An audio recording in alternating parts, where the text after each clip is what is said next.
Cet ancien banquier devenu investisseur immobilier millionnaire va nous révéler tous ses secrets aujourd'hui. Si vous cherchez à créer une indépendance financière, à chercher l'indépendance financière dans votre vie à travers l'investissement, l'immobilier ou l'entrepreneuriat, les conseils que Pierre Ollier va nous révéler aujourd'hui pourraient certainement faire la différence. Aujourd'hui les amis, nouvelle interview, on rentre dans la tête de quelqu'un qui a créé l'impossible dans sa vie.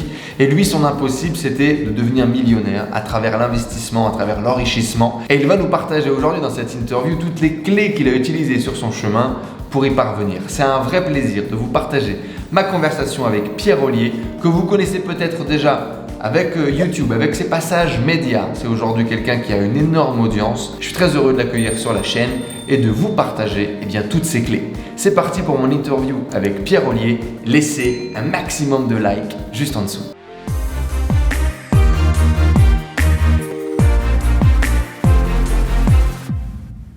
Hello les amis, bienvenue dans cette nouvelle interview. Aujourd'hui, nous avons la chance d'accueillir l'ancien banquier devenu rentier immobilier, Pierre Ollier. Bonjour. Salut Enzo. Comment tu vas? Bah écoute, très très bien. C'est Détendu.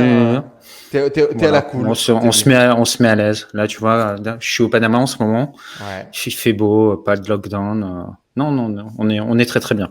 la vie est cool. Mm. Eh ben, tu sais, la dernière fois que j'ai parlé de toi, que je t'ai vu, c'était avec un vidéaste avec lequel tu as bossé par le passé.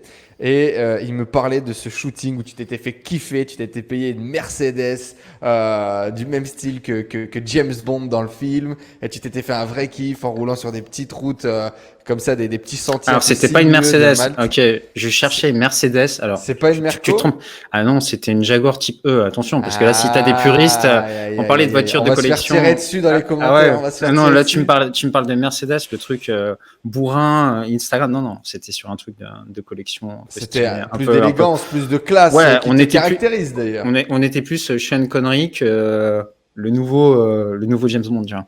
C'est d'ailleurs un petit peu aussi le branding, l'identité que tu as créée sur Internet, ton style, un peu classe, élégant, raffiné, rien de trop tape à l'œil, mais en même temps quand même quelque chose d'assez cossu, j'ai envie de le dire comme ça. Ouais. Bah, si tu veux, en fait, sur Internet, ce qui se passe, c'est que bon, moi, là-bas, je suis quelqu'un qui est assez simple. Voilà, ma vie, si tu veux, elle est assez routinière. Je vais faire mon sport, je bosse un peu. Je suis quelqu'un vraiment d'assez minimaliste. Par exemple, tu vois, là, ça fait 1 an que je voyage autour du monde. J'ai un bagage cabine. Donc, je suis pas trop matérialiste. Et je me suis aperçu, à l'époque, je faisais pas mal de vidéos. Tu parles d'indépendance financière, de comment gagner de l'argent, etc. Sauf que si tu les fais dans ta chambre et que tu montes jamais rien, bah, t'as toujours des gens qui vont se dire, ok, mais ouais, c'est bien gentil, mais tu nous fais des vidéos dans ton salon et dans ta chambre. Donc, est-ce que c'est légitime? Où est l'argent, quoi?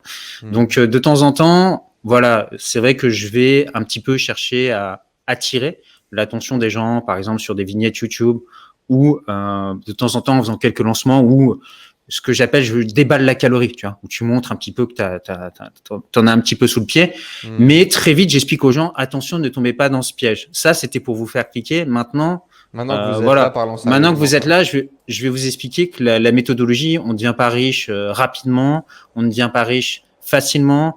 C'est sûrement pas en vous achetant des Mercedes et en faisant des tours de yacht que vous allez devenir riche. Au contraire, vous allez, voilà. Je connais plein de gens. Ils sont partis à Dubaï.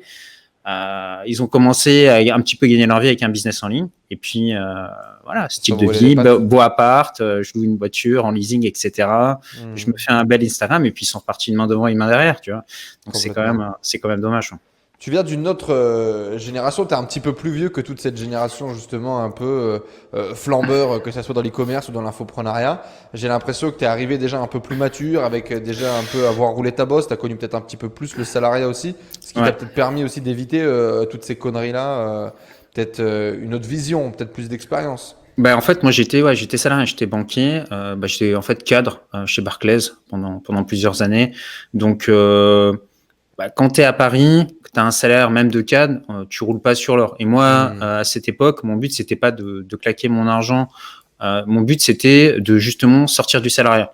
Donc, je m'étais donné un objectif. Voilà, il y a des mouvements qui s'appellent FIRE, Financial Independence Retirement Early. C'est où tu pars le but, c'est de partir à la retraite le plus tôt possible. Et moi, moi, je m'étais donné cet objectif de me dire, voilà, à 35 ans, je suis retraité, j'ai plus besoin de bosser jusqu'à la fin Même de ma avant vie. d'avoir découvert tout ce concept de l'internet, du business en ligne, de la liberté Ouais. financière, etc. C'était avant ça encore, ouais. C'était un peu plus traditionnel du coup. Oui, parce que en fait, moi, à la base, j'ai pas du tout commencé par Internet. Moi, j'ai commencé Hmm. par l'immobilier. Donc, ce que je faisais à l'époque, c'est que j'ai vu qu'il y avait une nouvelle plateforme qui s'était lancée, Airbnb, qui était pas du tout connue au tout début. Et moi, j'étais un peu flippé. Donc, c'est-à-dire, avant de me lancer sur de la location courte durée, je voulais savoir comment ça se passait, etc. Donc, ce que j'avais fait, c'est que j'avais testé déjà avec mon propre appart. Je l'avais Hmm. mis en sous-location. Puis, j'ai vu que ça bouquait, quoi. Enfin, c'était vraiment... à l'époque, tu gagnais 400, 500 euros par semaine en faisant ça. Donc, j'ai démultiplié l'expérience. Alors, au début, j'ai fait un truc qui n'était pas légal. Bon, j'ai vite arrêté. Mais j'avais, du Ouais, coup, c'est-à-dire de pris... faire de la sous-location en Ouais, direct comme sous-loc. ça. Hmm. Sous-loc, ouais. J'avais pris des apparts et j'avais fait de la sous-loc. Et puis après, en fait, je me suis dit, bon, j'ai validé le business model pendant 1 an, j'ai vu comment ça se passait, j'ai vu le pour, le contre, parce que c'est quand même aussi beaucoup de boulot. Et Mhm. maintenant, je passe en investissement réel et je vais faire ça. Alors après, j'ai aussi diversifié mes stratégies d'investissement, c'est-à-dire que j'ai des appartements que je loue à l'année, d'autres que je loue en colocation, certains Hmm. que je loue en location courte durée, d'autres que je loue vraiment à l'ancienne, un petit peu comme faisaient nos grands-parents, tu En vois. nu? Ouais, en nu, c'est des locataires, ils sont là depuis une dizaine d'années et ils payent. Et, enfin voilà quoi. Donc, et j'ai pas à Ouais. m'en occuper. Donc, Alors justement, Pierre-Oli, aujourd'hui, tu es un des prêcheurs, on pourrait l'appeler comme ça, de l'investissement immobilier, de la liberté financière, d'apprendre en tout cas à faire de l'argent, à gérer son argent, à investir son argent. Beaucoup d'immobilier. Tu parles d'autres stratégies, mais on parle principalement d'immobilier. Moi, ce qui m'avait beaucoup marqué chez toi, c'était bien évidemment ce background de banquier, où du coup, mhm, tu es arrivé en disant, ben voilà, quand tu as l'autre mec de l'autre côté de la table, lui, il a besoin de ça, ça, ça. C'est les dossiers que moi, je validais avant. Si toi, aujourd'hui, tu veux te mettre en avant en tant qu'investisseur, il faut que tu bosses comme ça, il faut que tes comptes soient comme ça, il faut que ton dossier soit monté comme ça. Et donc, du coup, effectivement, t'apportais un peu cette fraîcheur. Alors, il y en avait quelques-unes, on avait quelques interviews de mecs qui étaient dans le milieu de la banque, mais toi, t'étais investisseur, t'étais entre guillemets retraité ou en tout cas jeune entrepreneur à temps plein, on va dire, mhm. et t'amenais ce discours-là qui était un discours un peu différent. T'étais, on va dire, posé, calme, le discours était clair. T'as directement été un bon communicant. Je me souviens pas de vidéos de Pierre Ollier bégayer ou galérer un peu. Ouais, c'était mon taf en fait. Si tu veux, moi j'étais Hmm. conseiller en gestion de patrimoine. Donc au début, en fait, quand j'ai commencé en banque, j'étais ce qu'on appelle conseiller clientèle. Donc tu t'occupes un peu de Monsieur Tout le Monde, quoi. Madame Michu, Et ouais.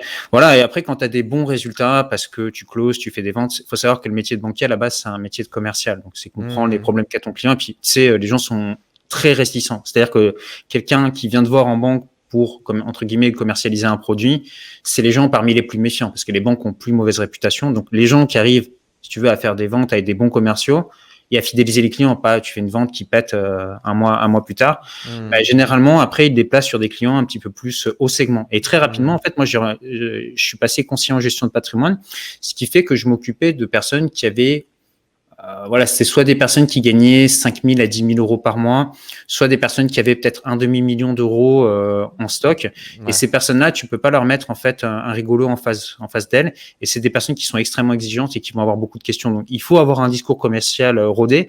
Et moi, en fait, c'est comme ça que j'ai appris la vente et à communiquer. Avant de commencer à faire des vidéos sur YouTube, j'avais déjà travaillé dans le secteur de la banque assurance pendant 7 ans. Donc, Hmm. tu vois, je suis Bah, t'es un vieux, qu'on se le dise. T'es un vieux, mon un Pierrot, vieux, un je sais petit pas, peu. ouais, si tu veux, mais j'ai commencé à l'ancienne, c'est-à-dire que c'est vrai qu'aujourd'hui, beaucoup de gens commencent par le business en ligne et se disent, Bah, voilà, ou on en peut tout gagner cas, de la...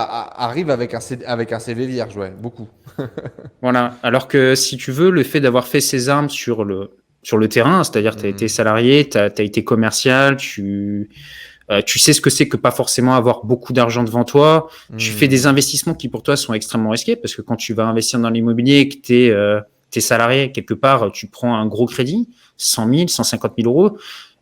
C'est pas comme quand tu as un business en ligne qui crache, où tu dis, Ah bon, si bah. jamais je fais une erreur, c'est pas grave. Ouais, Tu vois, c'est pas, c'est pas le même niveau c'est le bout du monde, ouais, c'est au pas le début. même niveau de risque. Donc, du coup, je comprends Hmm. bien, si tu veux, les personnes qui sont de l'autre côté de ma chaîne YouTube, parce que voilà, pour beaucoup, la plupart sont salariés. Leur but, c'est Hmm. pas de devenir multimillionnaire, rentier. Enfin, il y en a quelques-uns dans le tas, mais leur but, moi, j'ai remarqué, la plupart des gens qui me suivent, c'est aujourd'hui, je suis salarié, j'aimerais sortir du salariat. Donc, voilà, gagner 2 000 € par mois, 3 000 € par mois, 5 000 € par mois. Ça dépend en fait de certaines personnes. Certains veulent gagner un petit peu plus, 10 000. Mais généralement, les gens n'ont pas forcément des objectifs ultra ambitieux. Deux, trois opérations, générer suffisamment de revenus et c'est tout, quoi. Ouais, 3 opérations, ça va être un petit peu léger. Généralement, pour que tu puisses en vivre correctement, l'immobilier, peut-être il va te falloir entre 4 et 5 appartements. Parce que tu as quand même pas mal de charges, d'impôts, tu peux avoir des impayés, des choses comme ça, de la vacance locative. Donc, 5 appartements, c'est... Pour remplacer un salaire à 1500, 2000, 5 appartements bien exploités, bien gérés, bien achetés, ça peut faire le taf. Ouais, surtout que, en fait, pour moi, ça t'assure vraiment, pour le coup, une rente de 2 000 € par mois. Parce que j'ai des clients qui gagnent plus. J'ai des clients qui arrivent à sortir avec 5 apparts, ils sortent 5 000 € par mois. Oui, mais ils font ça sur des stratégies très agressives. Bah oui, bien sûr. Très agressives. Le problème, c'est que, si tu veux, la location courte durée, là, par exemple, on le voit avec le Covid, fermeture des frontières, des choses comme ça, c'est pas un business sur lequel il faut tout miser. Pareil, je le disais même auparavant, qu'on ait cette pandémie, tu peux toujours avoir un gouvernement qui va venir légiférer et qui va dire, nous, dans nos villes, les Airbnb, machin, on ne veut pas, vous faites de la concurrence aux hôteliers déloyale, donc on vote une loi qui interdit tout ça, et voilà, et vous êtes limité. Donc, tous les gens qui ont, si tu veux, qui avaient ce qu'on appelle leur break-even, enfin, qui étaient à l'équilibre grâce à de la location courte durée, s'ils repassent en location maintenant à l'année, ils font du cash flow négatif. Et donc, ils s'appauvrissent. Donc, pour moi, la base, c'est quand tu investis, c'est que déjà, si tu loues ton appart normal, classique, voilà, tu es déjà au moins en opération autofinancée. Et ensuite, si tu fais plus, voilà, c'est du il faut que les stratégies d'exploitation de l'immobilier soient là pour générer plus de bénéfices, non pas pour générer du bénéfice tout seul, quoi. Il faut voir long terme. L'IMO, c'est pas quelque chose que tu fais sur une durée d'1 an et tu dis, ouais, Airbnb, ça marche pendant 1 an. Un bien immobilier, tu vas peut-être le garder 10 ans, 15 ans, 20 ans. Donc, on se positionne pas du tout de la même façon quand on est investisseur immobilier que quand on a un business sur Internet où tu peux, par exemple, shooter à beaucoup plus court terme. Tu peux très bien lancer un produit et le faire pendant 6 mois, 1 an, et puis après arrêter, passer sur quelque chose. L'immobilier, tu es quand même pieds et poings liés pendant plusieurs années. C'est pas les mêmes responsabilités, donc ça, il faut quand même en avoir conscience. Il faut être éduqué un minimum, quoi. Il faut savoir où on met les pieds, il faut le faire correctement. Alors aujourd'hui, c'est plus de 140 000 abonnés sur ta chaîne YouTube. Tu as commencé YouTube il y a plus de 6 ans, c'est ça ? Ouais, en fait, je dirais, je l'ai commencé vraiment il y a 3-4 ans, parce qu'en fait, j'avais fait une vidéo il y a très longtemps, donc ça fait tourner le compteur, mais YouTube, je me suis mis sérieusement il y a peut-être 3 ans, à peu près 3 ans. 3-4 ans. Plus de 140 000 abonnés aujourd'hui, en parallèle d'être un investisseur immobilier aguerri et avec du succès. Tu es devenu aussi un média aujourd'hui. Clairement, c'est des centaines de milliers de vues. Tu vends aussi du coup ton programme de formation pour aider les gens à se lancer et puis, comme tu l'as dit, à acheter 4-5 apparts et eux-mêmes à leur tour de générer au moins un deuxième revenu en parallèle pour quitter leur job. C'est combien de personnes qui ont suivi tes programmes aujourd'hui ? J'en ai plusieurs milliers. Plusieurs milliers de personnes qui suivent. Plusieurs milliers de personnes et plusieurs milliers de personnes. C'est-à-dire qu'en fait, j'ai des programmes sur l'immobilier, j'ai d'autres programmes également où je parle un peu d'expatriation, d'offshore, d'ouvrir des comptes bancaires à l'étranger, et un autre programme où j'explique un petit peu ce que moi je fais, parce que je fais pas que de l'immobilier. Moi, je fais de l'immobilier. Enfin, moi, je pars du principe qu'il faut avoir plusieurs sources de revenus. Donc, j'ai l'immobilier, business en ligne, de l'affiliation, mais également des placements. J'investis également en bourse. C'est-à-dire que je dépends pas que d'une seule source de revenus. Donc, j'explique ça aussi dans d'autres programmes. Mais majoritairement, c'est avec les gens qui me suivent, c'est sur l'immobilier. Et ce qui est intéressant, c'est que à côté de ça aussi, moi, à la base, je l'avais fait. On me posait toujours des questions. C'est-à-dire qu'on me voyait acheter des apparts, les banquiers, les gens venaient toujours me poser des questions. Je me suis dit, je vais en parler sur YouTube, et je me suis rendu compte que les gens, ça leur plaisait énormément, quoi. Donc, j'ai un petit peu continué, et puis après, tu as des personnes qui te demandent, mais ça serait bien que tu nous fasses un truc un peu plus complet. Donc, j'avais créé un programme que j'ai fait évoluer au fur et à mesure. Et moi, ce qui m'a intéressé là-dedans, c'est que tu peux aider en fait des gens finalement à reproduire le même schéma que toi. Alors, certaines personnes te disent toujours l'objection, ouais, mais si tu expliques à tout le monde comment faire, comment tu vas trouver des apparts? Mais le truc, c'est que personne n'investit au même endroit. Enfin, je veux dire, les gens, ils achètent pas dans ma rue, dans la ville où moi je vais investir. Tu as des gens, ils vont investir partout en France, en Suisse, en Belgique, au Canada. Donc, il n'y a pas vraiment de limite. Et puis, tu as toujours des transactions immobilières qui se font. Des gens qui vendent, qui achètent. Donc, l'immobilier, enfin, tu regardes sur Le Bon Coin, des apparts à vendre, il y en a plein. Donc, Ouais, je veux dire, ça fait beaucoup, entre guillemets, à l'échelle de Pierre Ollier qui fait quelques centaines de milliers de vues et qui a quelques milliers de clients. Mais ouais, c'est voilà. rien à l'échelle d'un pays, à l'échelle du monde, à l'échelle d'une économie. On représente toujours une goutte d'eau dans la mer, quoi, je pense, non? Ouais. Et ce qui m'intéressait surtout, c'était aussi d'avoir le retour, tu vois, de milliers de personnes. Parce que moi, tout seul, je peux pas prospecter partout. Ok, Mhm. j'ai que 24 heures par jour. Mais là, si tu veux, ce qui est intéressant, c'est que j'ai un groupe. Et en fait, c'est des groupes d'investisseurs. Donc moi aussi, le but, c'était de voir plus loin derrière, d'avoir vraiment une communauté de gens où on soit entre investisseurs et on se partage des informations. Parce que tu vas avoir une nouvelle loi qui va sortir où telle personne Mhm. va discuter avec son comptable. Et je pense qu'on est plus fort, tu vois, quand on est 2000 personnes, par exemple, ensemble, que quand tu es tout seul dans ton coin. Donc, Mhm. c'est le fait d'avoir aussi un groupe, toi-même te fait grandir et fait grandir les autres. Donc, ça, je trouve ça assez intéressant, le fait d'avoir ce côté communautaire.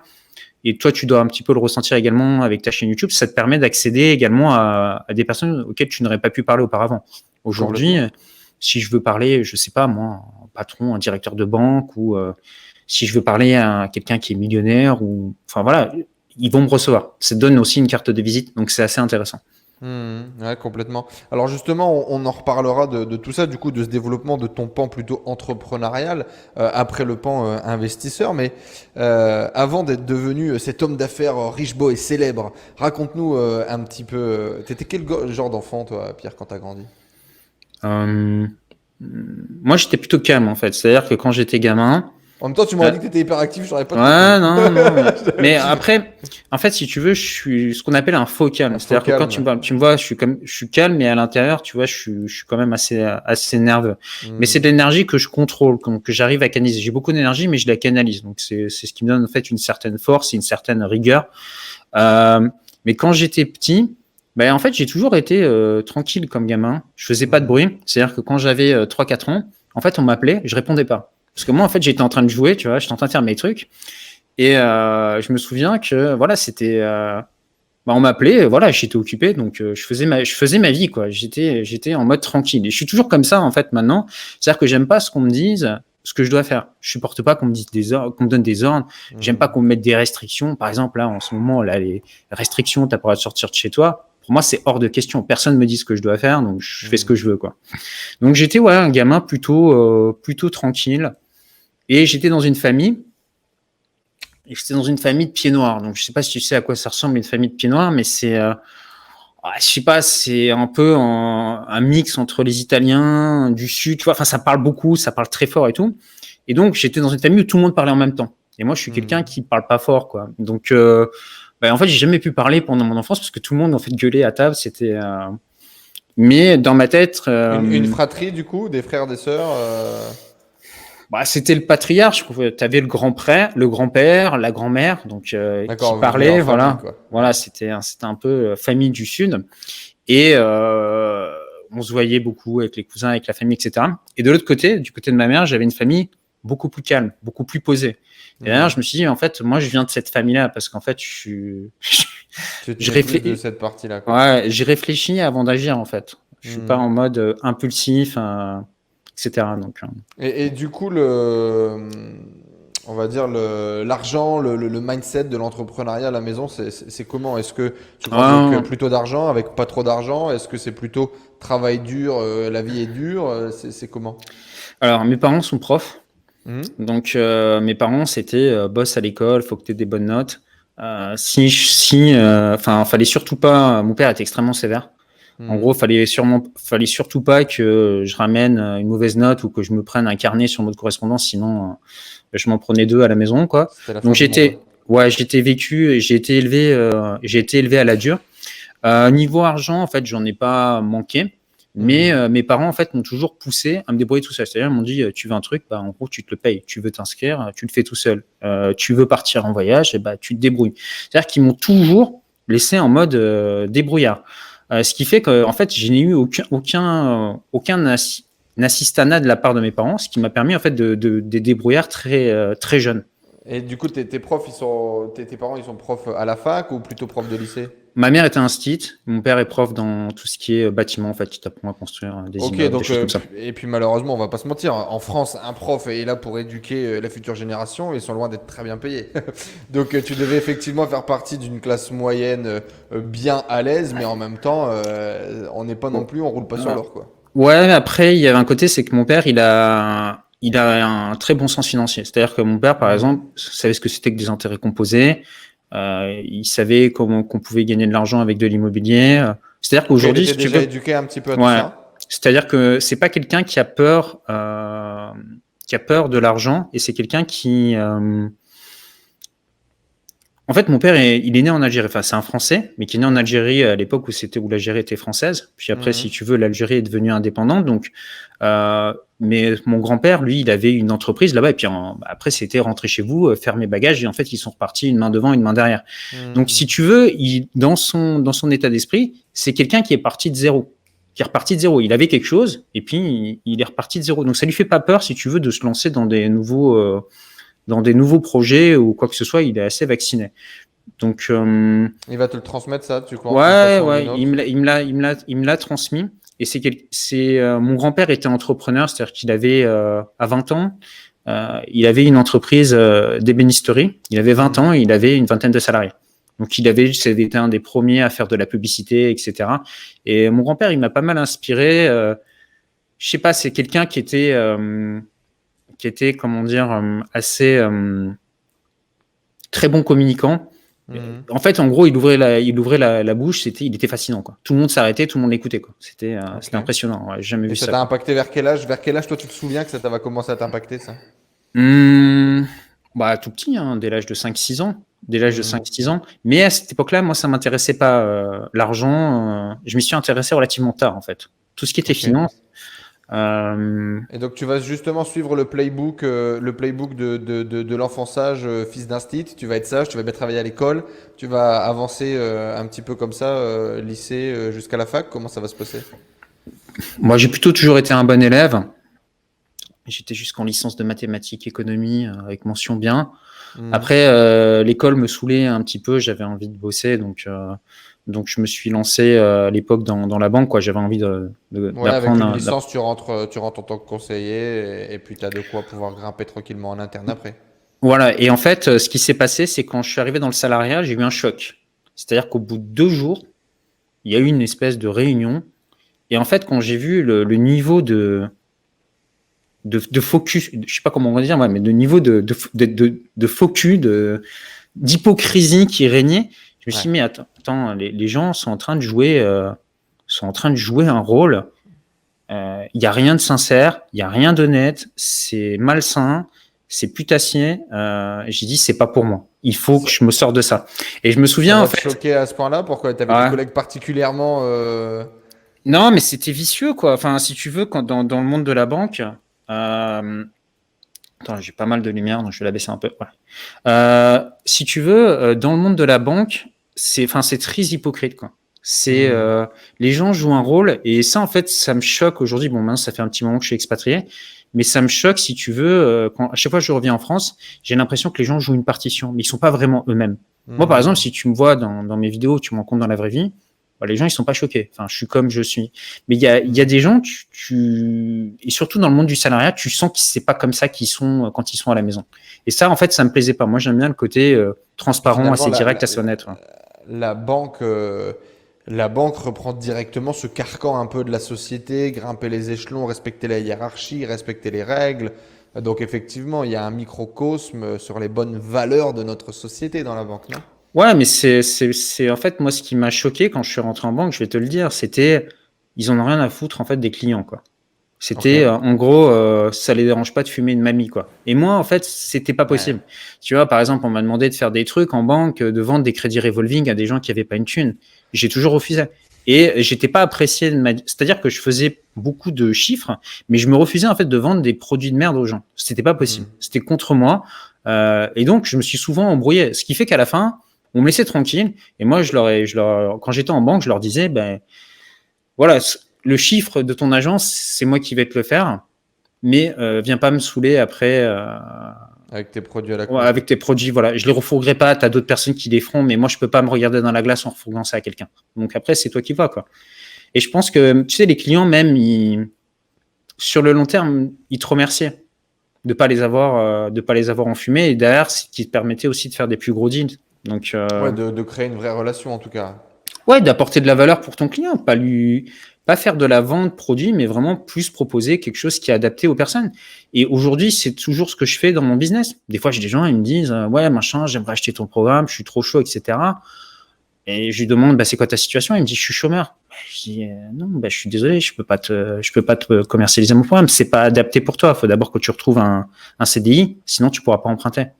Donc, tu vois, je vais pas pousser à la consommation sur des gens enfin, il faut que le produit matche avec ce que la personne Ouais, espère. tu veux apporter une vraie solution, pas juste vendre un truc, quoi. Bah ouais, parce que de toute façon, sur le long terme, ça se retourne contre toi. Enfin, je veux dire, soit tu fais du web pendant 6 mois, soit tu es là pendant des années. Et si tu es là pendant Complètement des années, d'accord. tu as envie d'avoir une bonne réputation, quoi. Bah, puis d'ailleurs, en place, ou plus ou moins connecté au milieu de l'Internet depuis 6 ans, tu as dû en voir arriver, en voir disparaître, en voir partir. Ouais. Rien que en 4 ans, tu les vois maintenant limite. Tu les vois arriver, tu les vois faire les fanjo et tu en as très peu finalement qui... C'est petit en fait finalement comme communauté de gens qui ont vraiment envie de bosser, tu vois, de vraiment bosser, de faire un truc propre quoi, tu vois. Bah, bosser en soi, en fait, c'est plutôt.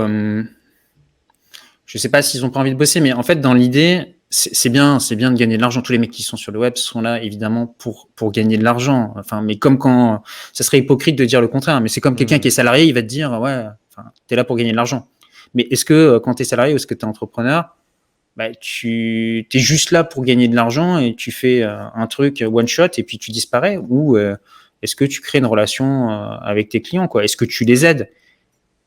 Voilà, parce que ce qui est assez magique en fait dans notre métier, c'est que tu fais des vidéos, tu expliques ton parcours, tu montres des exemples. Bon, par exemple, moi, tu vois, dans mes programmes ou quoi, ce que je fais, c'est que j'achète des appartes. Hmm.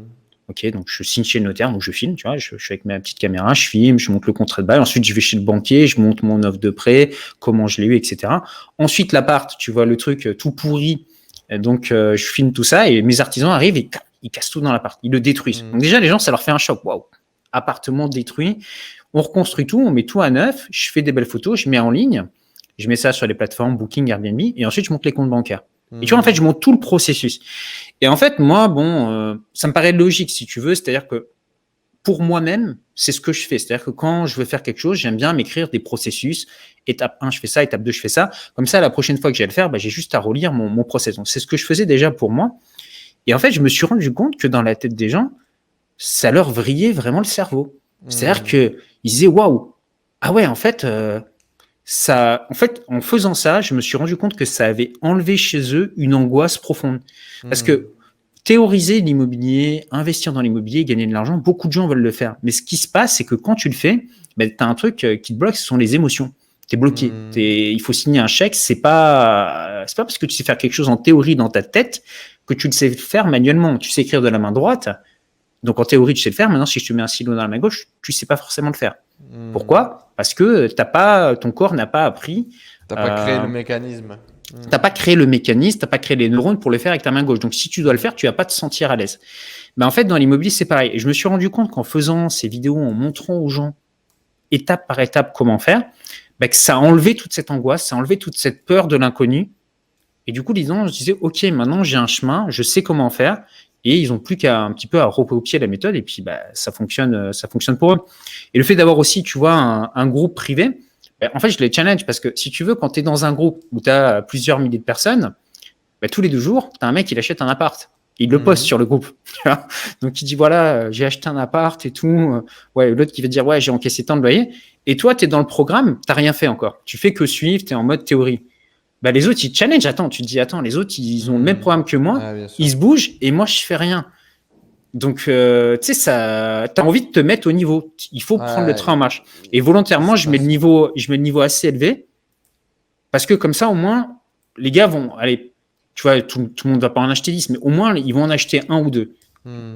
Au moins, ils vont faire quelque chose. Et moi, c'est ce que je veux, c'est pousser les gens à l'action, à faire quelque chose. C'est bien la théorie, les vidéos YouTube, les programmes, les formations, c'est très bien, mais à un moment donné, faut sortir de chez soi et faut signer des biens, quoi. Faut aller faire des offres. Faut aller l'acheter l'appart. Exact. C'est clair. Bah, Et du coup, comment ça a démarré tout ça? Comment tu t'es retrouvé dans la banque? Parce que c'était la suite des études un peu classiques, parce que tu étais intéressé par l'argent. Quand est-ce que tu as commencé à ouvrir ton esprit sur tout ça? en fait, si tu veux, je savais pas vraiment trop quoi faire. Le problème, c'est que si tu veux, mes parents m'ont bien aidé sur certains trucs. Je m'exprime bien en français, ils m'ont appris à te débrouiller, etc. Mais d'un autre côté, j'ai pas eu des parents qui m'ont aiguillé en me disant fais du business. Au contraire, de ce côté-là, il n'y avait pas forcément peut-être le meilleur mindset. C'est-à-dire que j'ai entendu des phrases, voilà, les riches ils profitent des pauvres, enfin, tu vois, des trucs comme ça. Donc, il m'a fallu un temps pour me déconditionner de tout Bien ça. sûr.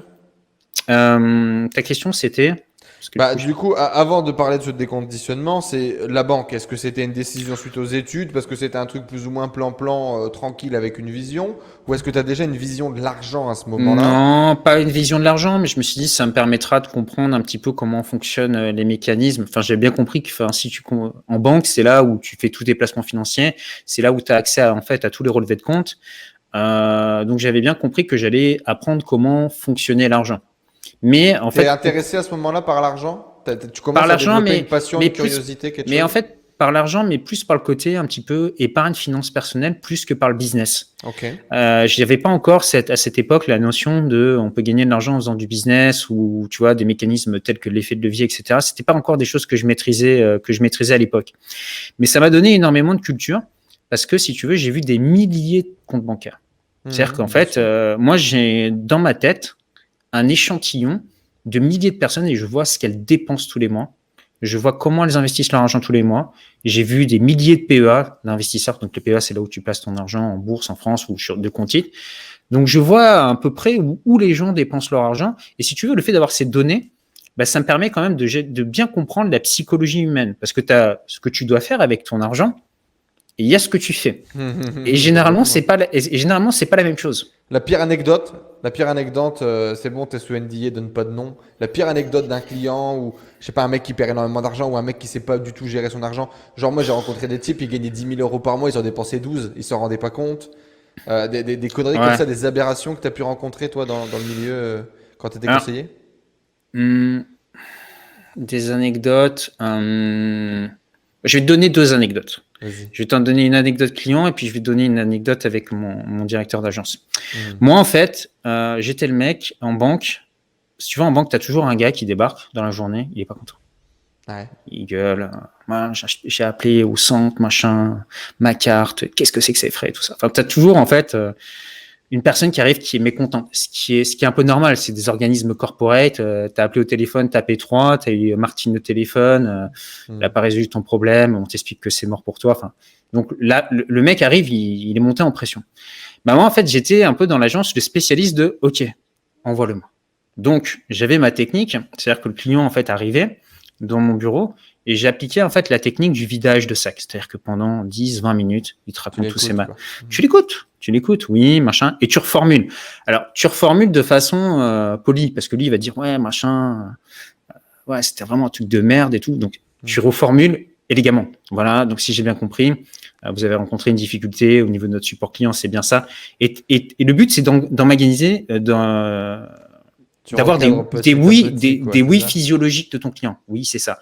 Et une fois qu'en fait, il a fini de parler, faut pas chercher en fait à parler à un client. Faut d'abord qu'il se vide son truc, tu reformules. Une fois qu'il a fini de parler, tu le regardes comme ça et tu lui dis OK. Bon, qu'est-ce qu'on fait maintenant? Qu'est-ce qu'on fait? Ouais, voilà, qu'est-ce qu'on fait? Et je sais pas du coup, qu'est-ce que vous pouvez faire pour moi, Pierre? Vous voilà, m'avez l'air bien gentil, vous m'avez l'air bien sympa comme garçon. Et voilà, et là, je lui proposais deux, trois alternatives. Là, il prenait l'upsell direct. Et tu vas voir, et c'est ça, c'est-à-dire que non seulement je résolvais son problème, mais en plus, une fois que tu as résolu son problème, c'est là où tu te rends pas compte, mais c'est là où tu as le potentiel de faire le plus de ventes possible. Parce qu'en fait, tu viens de montrer à un client que quand il était en difficulté, tu l'as pas laissé en difficulté, tu as résolu son problème, donc quelque part, tu es quelqu'un de compétent, et tu lui dis d'ailleurs, bon, bah voilà, maintenant votre problème est résolu, votre problème que vous traînez depuis 3 mois quand même. Je vous l'ai résolu en 20 minutes, etc. Je vous ai écouté. Donc, le client s'est senti, au-delà d'être, il a besoin de se sentir valorisé. Au-delà de, c'est pas qu'une question d'argent. C'est que souvent, les gens sont pas contents parce que les gens leur parlent mal. Les gens, en fait, ont envie de se sentir importants. Et souvent, en fait, dans notre société, elle est assez brutale. On te remet à ta place, on te fait comprendre que t'es qu'un numéro, etc. Et moi, en fait, donc, du coup, je leur mettais, vous êtes quelqu'un d'important pour nous. Ça fait 10 ans que vous êtes client. Merci de votre fidélité, etc. Et à la fin, ouais, je plaçais un produit, quoi. Dans 90% des cas. Mais un produit que tu as adapté en plus pour eux. C'est-à-dire, bon, tu as ton argent sur ton compte courant qui te rapporte rien. Bon, bah, tu faisais un petit truc où tu touchais des intérêts. Ou le mec avait une assurance qui payait 10 fois trop cher. Je lui divisais le prix par 2. Je faisais un devis comparatif. Et ça fascinait les gens. Ça fascinait les gens dans Et c'est quoi, c'est l'agence. ton Donc, tempérament, ta capacité, du coup, tu penses à écouter, à être calme, à encaisser, et sans perdre le côté action et sans perdre le côté un peu commerce, ouais, stratégie du truc? ouais, c'est le côté persuasion. Moi, je suis assez fasciné par la persuasion et par la Mhm. psychologie humaine. C'est quelque chose qui m'a énormément intéressé. Donc, j'aime bien comprendre à qui j'ai affaire, lire le langage non verbal de la personne, vraiment essayer de comprendre derrière ce que les gens disent, quel est le second discours, quelle est la petite voix qui trottent dans leur tête. Ouais, du coup, tu as dû Quand, t'amuser derrière quand tu as découvert un peu plus le YouTube, le marketing en ligne. ouais, parce que c'est un peu la base du copywriting, du marketing, c'est comprendre en fait qu'est-ce que se dit le mec en fait le matin quand il se Quand il se lève, lève. Mhm. ouais, ou qu'est-ce qui rumine en fait dans son cerveau. Et si tu arrives à capter ça, cette petite phrase, tu vas te mettre en connexion avec lui, tu vas lui parler de ses problèmes, tu vas lui dire bah je les comprends, ouais, bah ça arrive, hein, c'est normal, voilà. Et derrière en fait, essayer de lui faire un paradigme, un switch en disant mais tu regardais le problème de ce côté-là, ok? Mais en fait, voilà, enfin, si je te montre un truc, attends, je vais montrer. Si je te montre un truc comme ça, tu as l'impression de ce côté-là, en fait, c'est un rectangle que je te montre. Mais en Ouais. fait, si tu le regardes de l'autre côté, en fait, tu te rends compte que c'est quelque chose qui arrondit. Donc, c'est pas un rectangle. Tu as différents points de vue. Donc, le but, c'était d'essayer de le faire switcher de point de vue et de l'amener là où j'avais envie de l'amener, quoi. Changer sa perspective et lui proposer une opportunité adaptée, quoi. Voilà, donc ça, c'était un petit peu ce que je faisais. Et la deuxième anecdote, c'était par rapport à mon problème d'autorité. C'est-à-dire qu'un jour, j'ai eu un client qui rentrait dans mon bureau. Je ne connaissais pas le gars, hein. C'était un client d'une autre personne. Je ne sais pas ce qui était arrivé, mais en fait, le gars a commencé à m'insulter. Je vous serre pas la main et tout. Bah, je lui ai dit, écoute, mon gars, la porte, c'est là, quoi. Tu vois. Mhm. Donc, il C'est est mon bureau parti. quand même, frère. T'es là, tu viens. Bon. Bah, ouais, enfin, je veux bien, si tu veux, enfin, j'accepte, si tu veux, qu'il y ait des problèmes, mais il y a un truc, quand même, c'est, voilà, on reste poli et on reste humain, qu'on n'est pas des animaux. Donc, Mhm. voilà, le manque de respect, c'est pas tolérable. Et le gars est allé voir le directeur d'agence. Et le directeur d'agence, au lieu de me soutenir, il m'a dit non, vous devez recevoir le client, machin et tout. Bon, j'avais un espèce de directeur qui était un espèce de mec idiot, stupide. Je sais pas, c'était vraiment le gars que tu peux retrouver dans l'administration. Et si t'as pas coché la case, il va te renvoyer le dossier. Enfin, tu vois, ce genre de gars, quoi, qui applique le process, mais avec aucune intelligence humaine. Mhm. Et en fait, suite à ça, le gars s'est dit, lui, je vais le persécuter. C'est-à-dire qu'en fait, tout ce qui pouvait en fait être chiant dans la vie d'un banquier, en fait, il me l'a mis sur le dos. Et on avait une personne qui était là pour former les commerciaux. Bon, c'était une blague, quoi. Donc, il me l'a collé tous les 3 jours. Personne ne la voulait, en fait, parce qu'elle était, voilà, elle était nulle entre nous. Voilà, ça va pas faire son taf. Et donc, il me l'a collé tous les 3 jours. En fait, il s'est décidé, en fait, son but dans la vie, c'était devenu de De me me casser les saouler. burnes, quoi. Ouais. Et il, un jour, il me connecte dans son bureau, tu sais, il commence à me regarder avec les yeux là, genre méchants, tu vois, genre de la haine et tout. Et là, moi, avec mon rapport avec l'autorité, je me suis mis à trembler, mais en mode, je vais balancer le bureau, je vais le taper, quoi. Et donc, je me suis dit, non, il faut pas que ça en arrive là. Donc, je suis sorti, je me suis maîtrisé et je me suis dit, c'est fini. Le salariat, pour moi, c'est terminé. Maintenant, je me barre. Mon seul objectif dans la vie, c'est voilà, c'est de sortir du salariat. Il faut que ce soit le plus rapide possible. Donc, je me dis, il faut que j'accélère vraiment tout ça. Et là, je crois que 1 an plus tard, déjà, je commençais à gagner ce que je gagnais avec mon salaire, je le gagnais déjà dans l'immobilier. Mais je l'ai fait vraiment parce que c'était devenu vital pour moi. Je pouvais plus en fait être dans cet environnement, c'était toxique pour moi. Ok. C'était quoi Donc tes c'est rêves ce de qui, gosse? T'avais un rêve de gosse quand t'étais petit?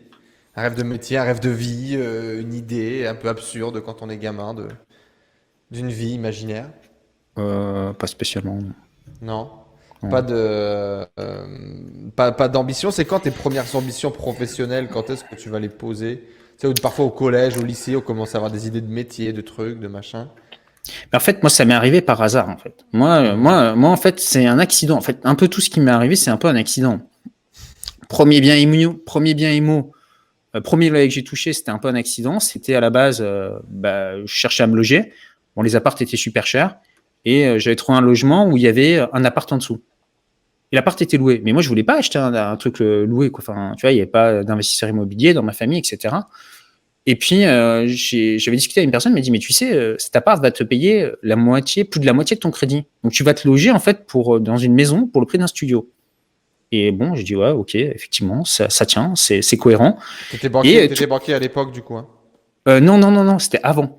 Et, Ah. et là, j'avais tous les mois quelqu'un, bam, bam, bam, le loyer qui tombait, quoi. J'avais mon salaire plus une autre source de Ouais, revenus. tu l'as fait à la base en perso, donc pour acheter ta résidence Ouais. principale.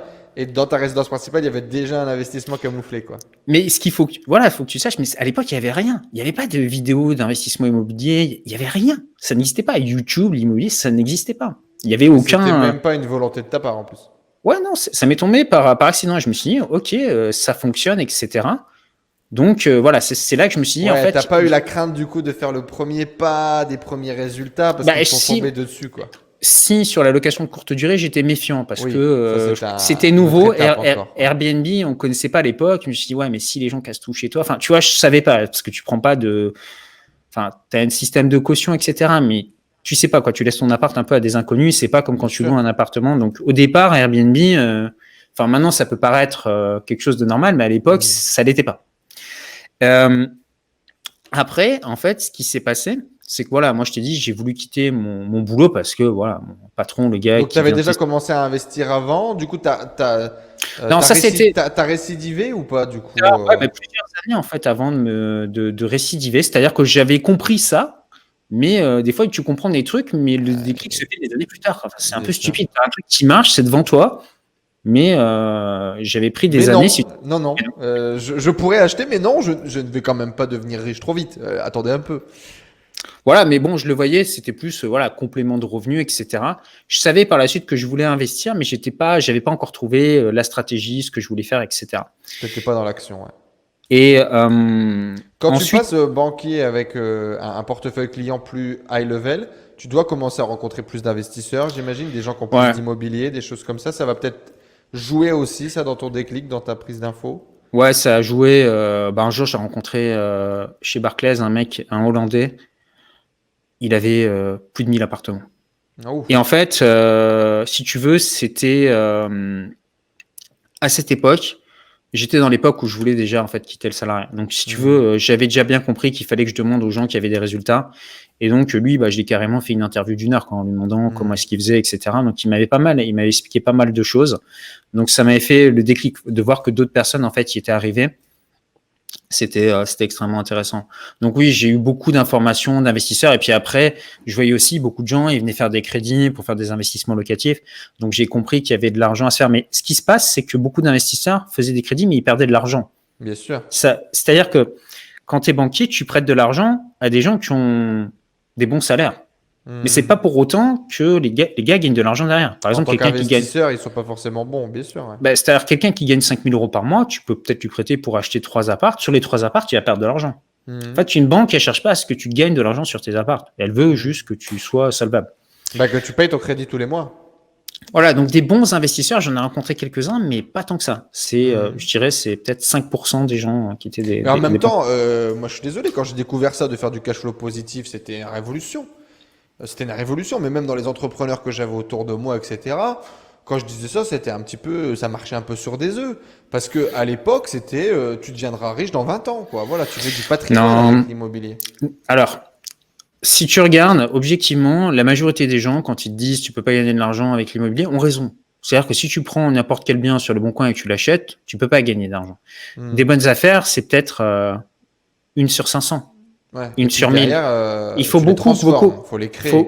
Faut beaucoup écrémer. C'est vrai que si tu regardes la rentabilité moyenne dans l'immobilier, une fois que tu as payé tes impôts, etc., tu perds de l'argent sur la plupart des deals immobiliers.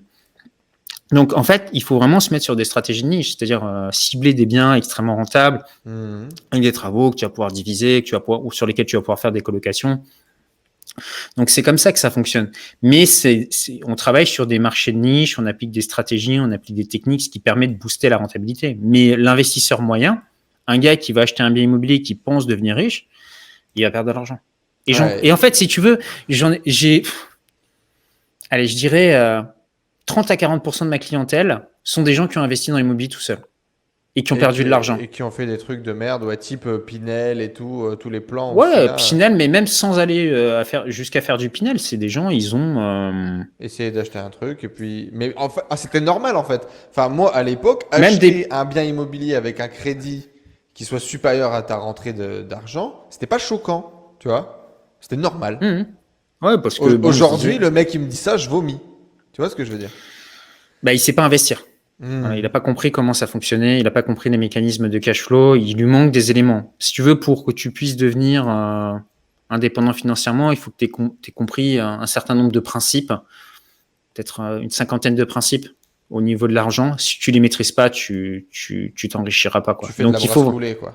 Ouais. ouais, tu comprendras pas en fait. Tu perdras de l'argent, tu t'appauvriras, mais tu comprendras pas pourquoi. C'est ce qui se passe pour la plupart des gens. Ils bossent comme des fous toute l'année, puis à la fin de l'année, ils se rendent compte qu'ils ont rien mis de côté, quoi. Et ils se demandent, mais où est passé mon argent? Où est passé mon argent? Ouais, ils ont fait 3 semaines de vacances sur les côtes, ils ont dépensé 2-3 glaces, 2 sorties au cinéma et il n'y a plus rien quoi. Ben, ils n'ont pas compris la notion qui est toute bête, qui pourtant on la répète systématiquement, mais des fois c'est les trucs les plus cons qu'il faut appliquer. C'est se payer en premier. La première chose à faire, c'est quand tu as ton salaire, tes dividendes, c'est de prendre un pourcentage de ce que tu as gagné et cet argent doit être mis de côté. Alors, pas être mis de côté pour thésauriser comme un écureuil, mais pour derrière le réinvestir dans des biens Investir, le faire immobiliers, travailler. enfin, que tu as un fonds de sécurité déjà, et au-delà, le reste, l'investir, soit dans des biens immobiliers, soit sur les marchés financiers. Voilà, quelque chose que tu vas réinvestir, faire travailler ton argent pour toi. Mais franchement, moi, quand j'ai découvert ça, moi, je viens d'une famille qui est aliénée avec cette idée de gagner de l'argent, encore plus de faire travailler son argent. Et quand j'ai compris que faire travailler ton argent était au même titre, quasiment aussi important que de gagner de l'argent, waouh, j'ai pris une claque dans la gueule, incroyable. Et tu Incroyable. es obligé de faire travailler ton argent parce que sinon tu t'appauvris. Tu as l'inflation. Alors, l'INSEE va te dire que l'inflation elle est à 1-2%. Grosse blague. Moi, je dirais l'inflation elle est plus à 5%. Enfin, regarde, tu veux te loger aujourd'hui, regarde combien coûte le prix d'un appart. Enfin, regarde combien les prix augmentent chaque année. Enfin, je veux dire, ils excluent tout. Je crois qu'ils excluent les prix du tabac, ils excluent les prix de l'essence. Enfin, ils excluent tout, quoi.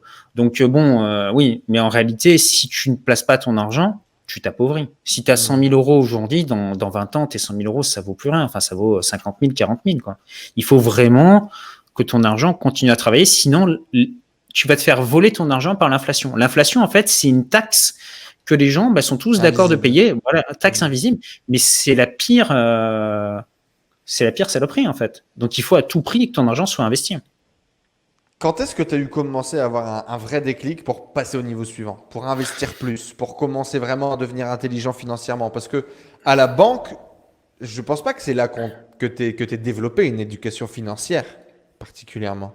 Ça a peut-être aidé, tu as Si, en peut-être eu fait, des infos. ouais, mais c'est grâce à des livres, en fait. J'ai lu beaucoup de livres ensuite sur tout ce qui était succès, développement personnel, tout ce qui touchait à l'argent. J'ai vraiment une bibliothèque, je sais pas, j'ai dû lire plus d'une centaine de livres, peut-être 100, 150 livres sur tout ce qui touchait à l'argent, plus Ouais. des vidéos, plus. Donc voilà, après, j'ai aussi rencontré pas mal d'entrepreneurs, d'investisseurs. Donc non, je me suis beaucoup intéressé, surtout la dernière année où je bossais en banque, j'étais déjà en train de préparer mon départ et je me suis énormément cultivé par rapport à ça. Et après, j'ai aussi appris sur le terrain parce que ce que tu apprends dans les bouquins, ça n'a rien à voir. Parce que quand tu as des biens immobiliers, tu as affaire à des gens. Donc, tu as une personne qui va venir louer ton logement. Oui, je vous le prends pendant 1 an. Puis 1 mois, 2 mois après, en fait, elle t'envoie un recommandé pour te dire qu'elle se barre du logement. Et en fait, tu te rends compte qu'elle a loué ton appartement au prix pendant la saison estivale au prix d'un appartement normal pour économiser le prix d'un Airbnb. Donc, tu te fais en fait carotte sur... T'apprends. Mais au début, c'est comme ça. Tu fais des erreurs et t'apprends un petit peu la musique. Et ça passe par l'expérience. Et moi, en fait, ce qui s'est passé, c'est que ça m'est tombé un petit peu par accident dessus. C'est-à-dire qu'à la base, mon objectif, Encore? c'était… Mais non, mais quand je te dis que je tombais dessus par hasard, c'est qu'à la base, mon but, c'était de plus avoir à bosser. C'est-à-dire d'avoir des revenus à côté qui complétaient mon salaire. Donc, quand j'ai quitté mon taf, je Quand est-ce gagnais… que tu comprends ça, que tu peux faire ça? Quand je gagne 3 fois l'équivalent de mon salaire avec mes biens IMO, là, je me dis, c'est bon, il est temps que je me barre. Mais tu avais un plan, j'imagine que tu as vu avant quelqu'un d'autre ou tu as lu ou quand est-ce que tu as ce déclic de te dire OK, Il si n'y je a pas besoin, si je il y a pas cumule les besoin, apparts, il y a pas besoin de voir. Enfin voilà, tu gagnes de l'argent, tu as de l'argent qui rentre. t'en avais déjà un, du coup, c'est ça, tu t'es dit tu Ouais. dupliques, ça va rentrer. ça Non, va mais je t'avais marcher. expliqué. En fait, j'ai fait de la location courte durée.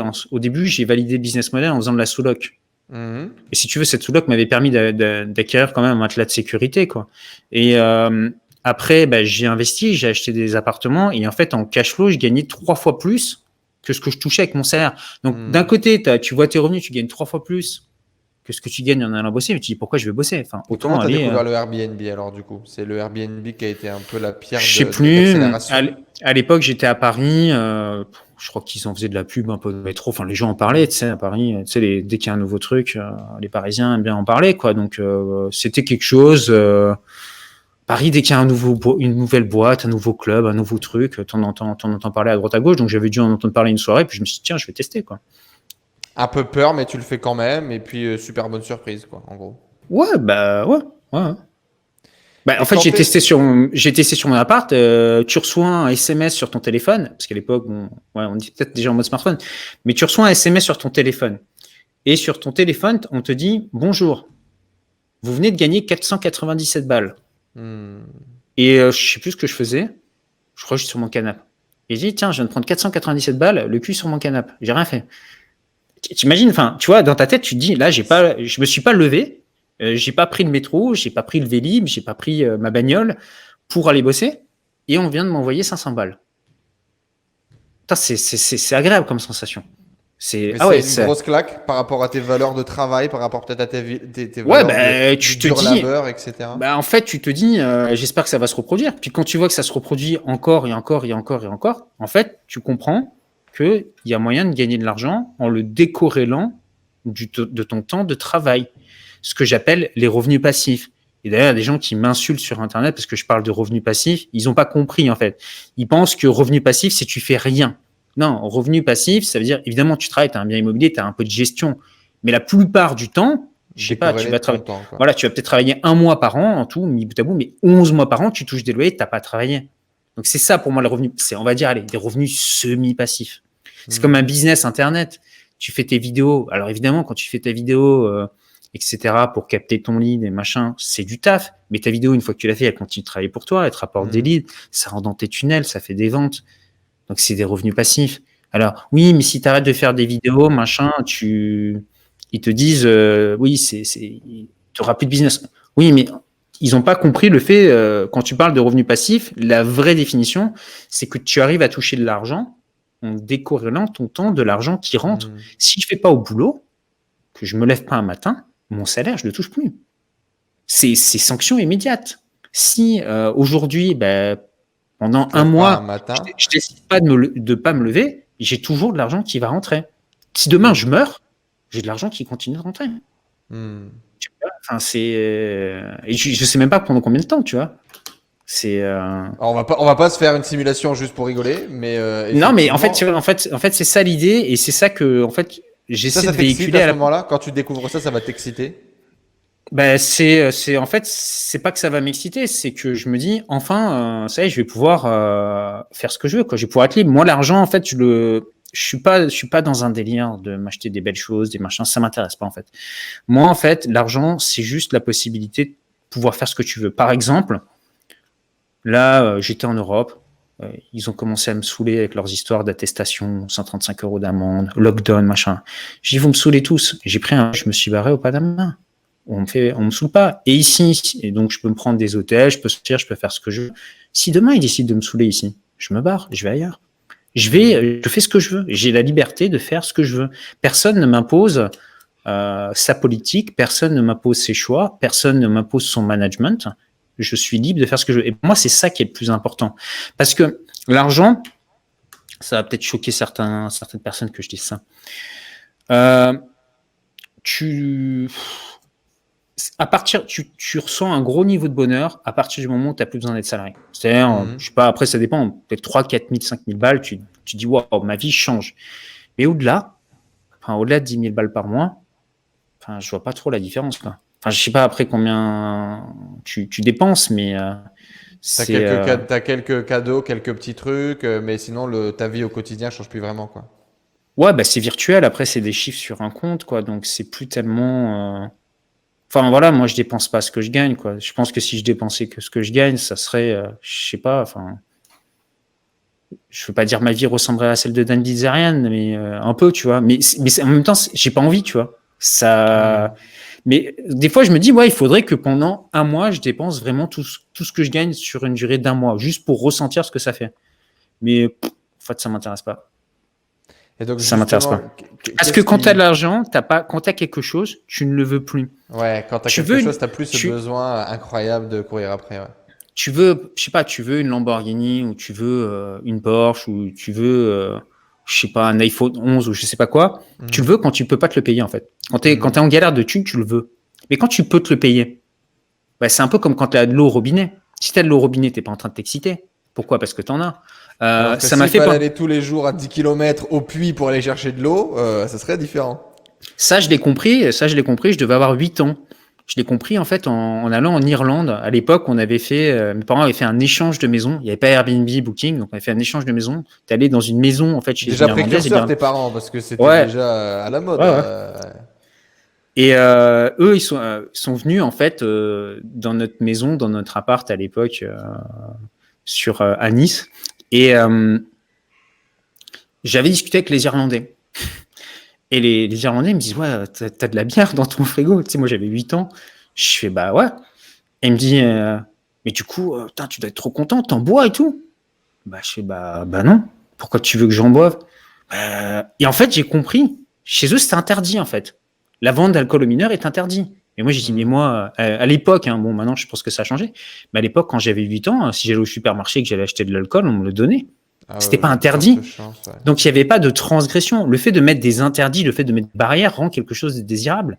Mais quand tu l'as, tu n'as plus ce désir de l'avoir. Bon, et ça, c'est quelque chose qu'après, les gens comprendront. Tu as différentes phases. Le moment où tu gagnes beaucoup d'argent, tu rattrapes les frustrations que tu as eues dans le passé.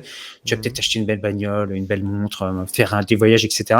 Mais très vite, en fait, ça va te lasser. Parce que ça, en fait, c'est du plaisir immédiat, mais ce n'est pas du bonheur. Tu te rends compte que c'est pas là la clé de ce qui va vraiment te rendre heureux. Donc, après, tu changes, tu deviens plus philosophe. C'est beau. Eh ben, merci en tout cas pour ce partage. Je valide beaucoup. Je suis passé par beaucoup des étapes que tu nous partages. J'ai de beaux souvenirs de la partie où j'ai tout brûlé. De la première partie où j'ai essayé de récupérer mes frustrations passées. C'est normal. C'est normal, c'est un cap nécessaire. J'avais beaucoup de frustration quand même. Ben, quand tu commences à gagner de l'argent, et d'ailleurs, c'est d'ailleurs ce qui est marrant, c'est que c'est le moteur en fait de la plupart des gens qui vont acheter le programme. Ils ont envie de se faire un peu de thunes pour se faire plaisir aussi, mettre du beurre dans les épinards. Enfin, assurer une sécurité, mais oui, il y a aussi des rêves un petit peu qu'ils ont envie d'accomplir. Et au départ, en fait, c'est ce qui les motive. C'est vraiment leur motivation intrinsèque, c'est se dire, ouais, je vais pouvoir me payer ce voyage, je vais pouvoir rouler dans une belle caisse, enfin, je vais revendre la Peugeot, je vais rouler en Merco. Voilà, c'est un peu le truc. Et puis après, tu regardes les gens qui ont de l'argent, j'en ai fréquenté beaucoup, surtout quand j'étais à Malte, et puis maintenant, voilà, dans mon milieu. Les gens s'en foutent, en fait. Plus ils avancent dans le temps, plus que tout ce qui est possession matérielle les intéresse pas. Tu les vois, ils sont avec un t-shirt, ils ont pas de voiture. Moi, j'ai plus de voiture. Je me déplace en Uber, en taxi, j'ai plus de voiture. Dans quoi tu dépenses ton oseille, du coup, aujourd'hui? Mon lieu de vie, c'est-à-dire que je vais quand même être dans des bons hôtels ou des bons apparts, parce que c'est quand même l'endroit où je travaille. Tout ce qui peut me faire gagner du temps. Par exemple, je me fais toujours livrer à manger ou j'ai une personne qui va venir toujours faire le ménage ou faire les courses pour moi. Voilà, du service. Voilà, tout ce qui est voyage. Et le reste, souvent, j'investis. Après, je vais essayer aussi d'aider certaines personnes qui sont en difficulté. Tu vois, j'ai des personnes dans ma famille qui ont eu des problèmes. Par exemple, problème de dents. Pas les moyens de se payer ça. J'ai payé, tu vois.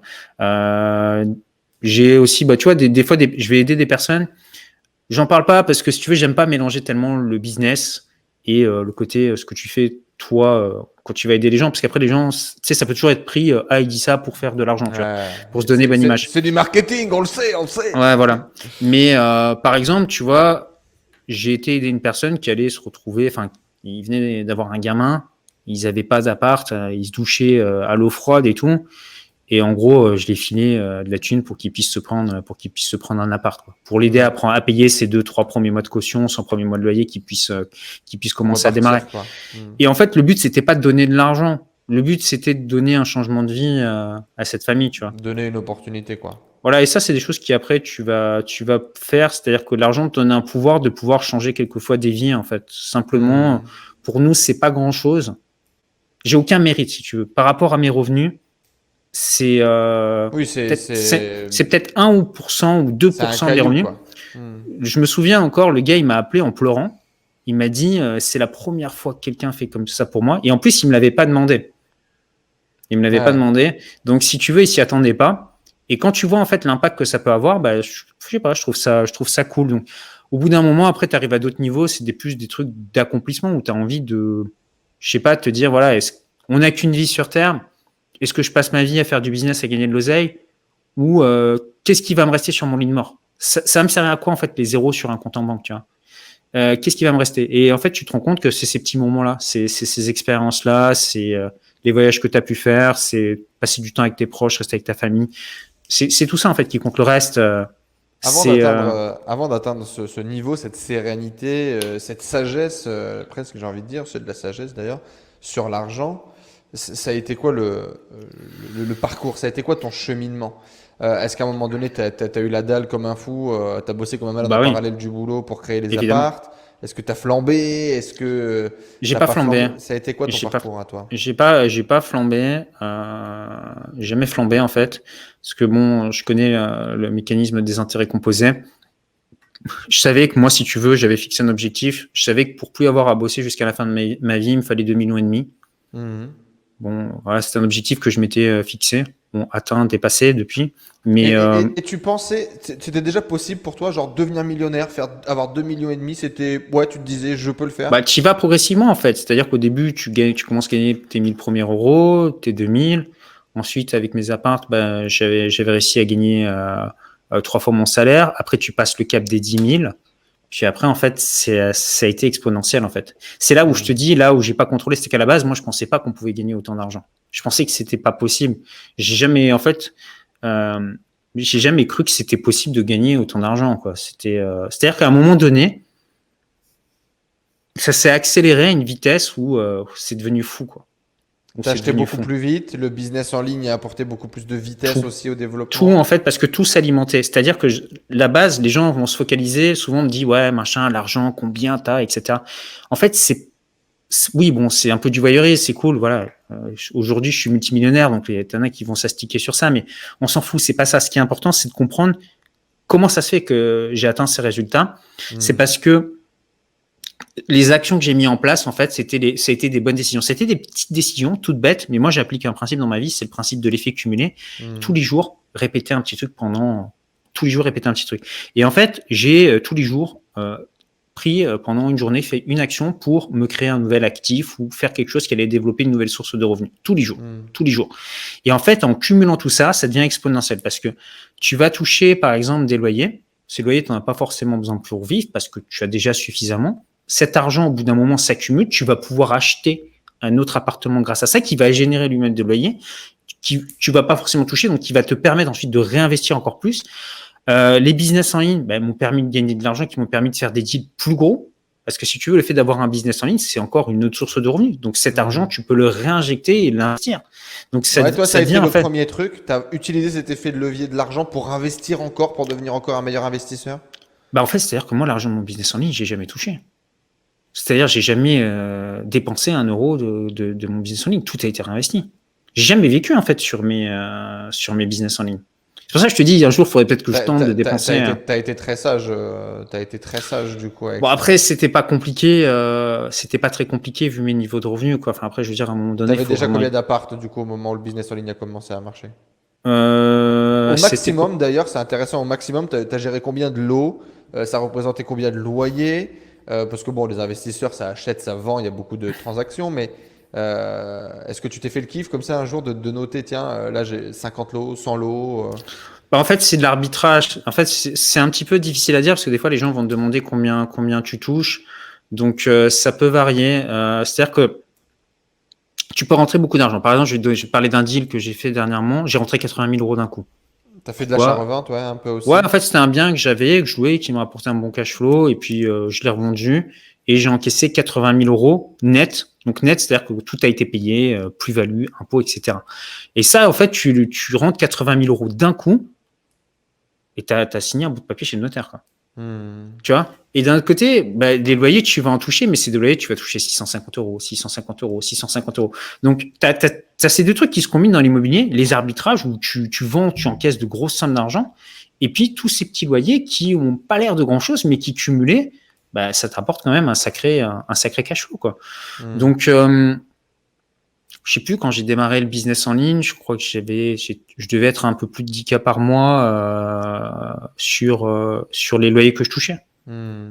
Et après, tu as l'immobilier, tu n'as pas exactement les mêmes loyers tous les mois. Parce que moi, en fait, j'applique des stratégies où une certaine partie de l'année, les biens vont être loués en location à l'année, par exemple à des Hmm. étudiants.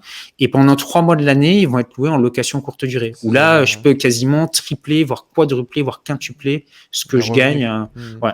Donc, tu as des saisons de grosses rentrées de cash et des saisons un petit peu plus creuses. Donc, c'est dur de faire une moyenne.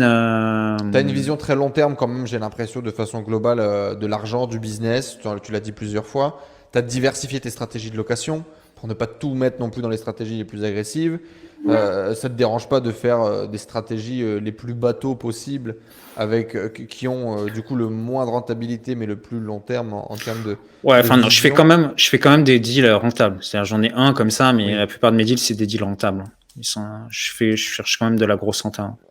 Ouais, mais on va dire que ça te dérange pas de diversifier, même si tu sais qu'il y a des stratégies qui, par exemple, voilà, les colocations en courte durée, c'est ce qui génère le plus, donc je vais faire que ça. Non. Toi, tu as Ouais, des projets différents dans ton ouais. portefeuille Alors, aussi. parce qu'en fait, il faut pas le voir comme ce qui rapporte le plus. C'est-à-dire que quand tu es, ça va faire très prétentieux, j'allais dire à mon niveau, mais je sais pas si on peut dire ça, mais bon, voilà. Quand t'es investisseur, quand t'es entrepreneur, on va plutôt le dire comme ça. Tu as conscience de ta valeur horaire. Combien est-ce que tu gagnes en fait en bossant 1 heure? Et le Hmm. problème, c'est que si tu es sur des stratégies, par exemple de location courte durée, etc., ça te demande beaucoup de temps. Mais ce temps, si tu le comptabilises, si tu le factures entre guillemets, est-ce que ta renta, déduit de ta renta, est-ce que ça rapporte autant?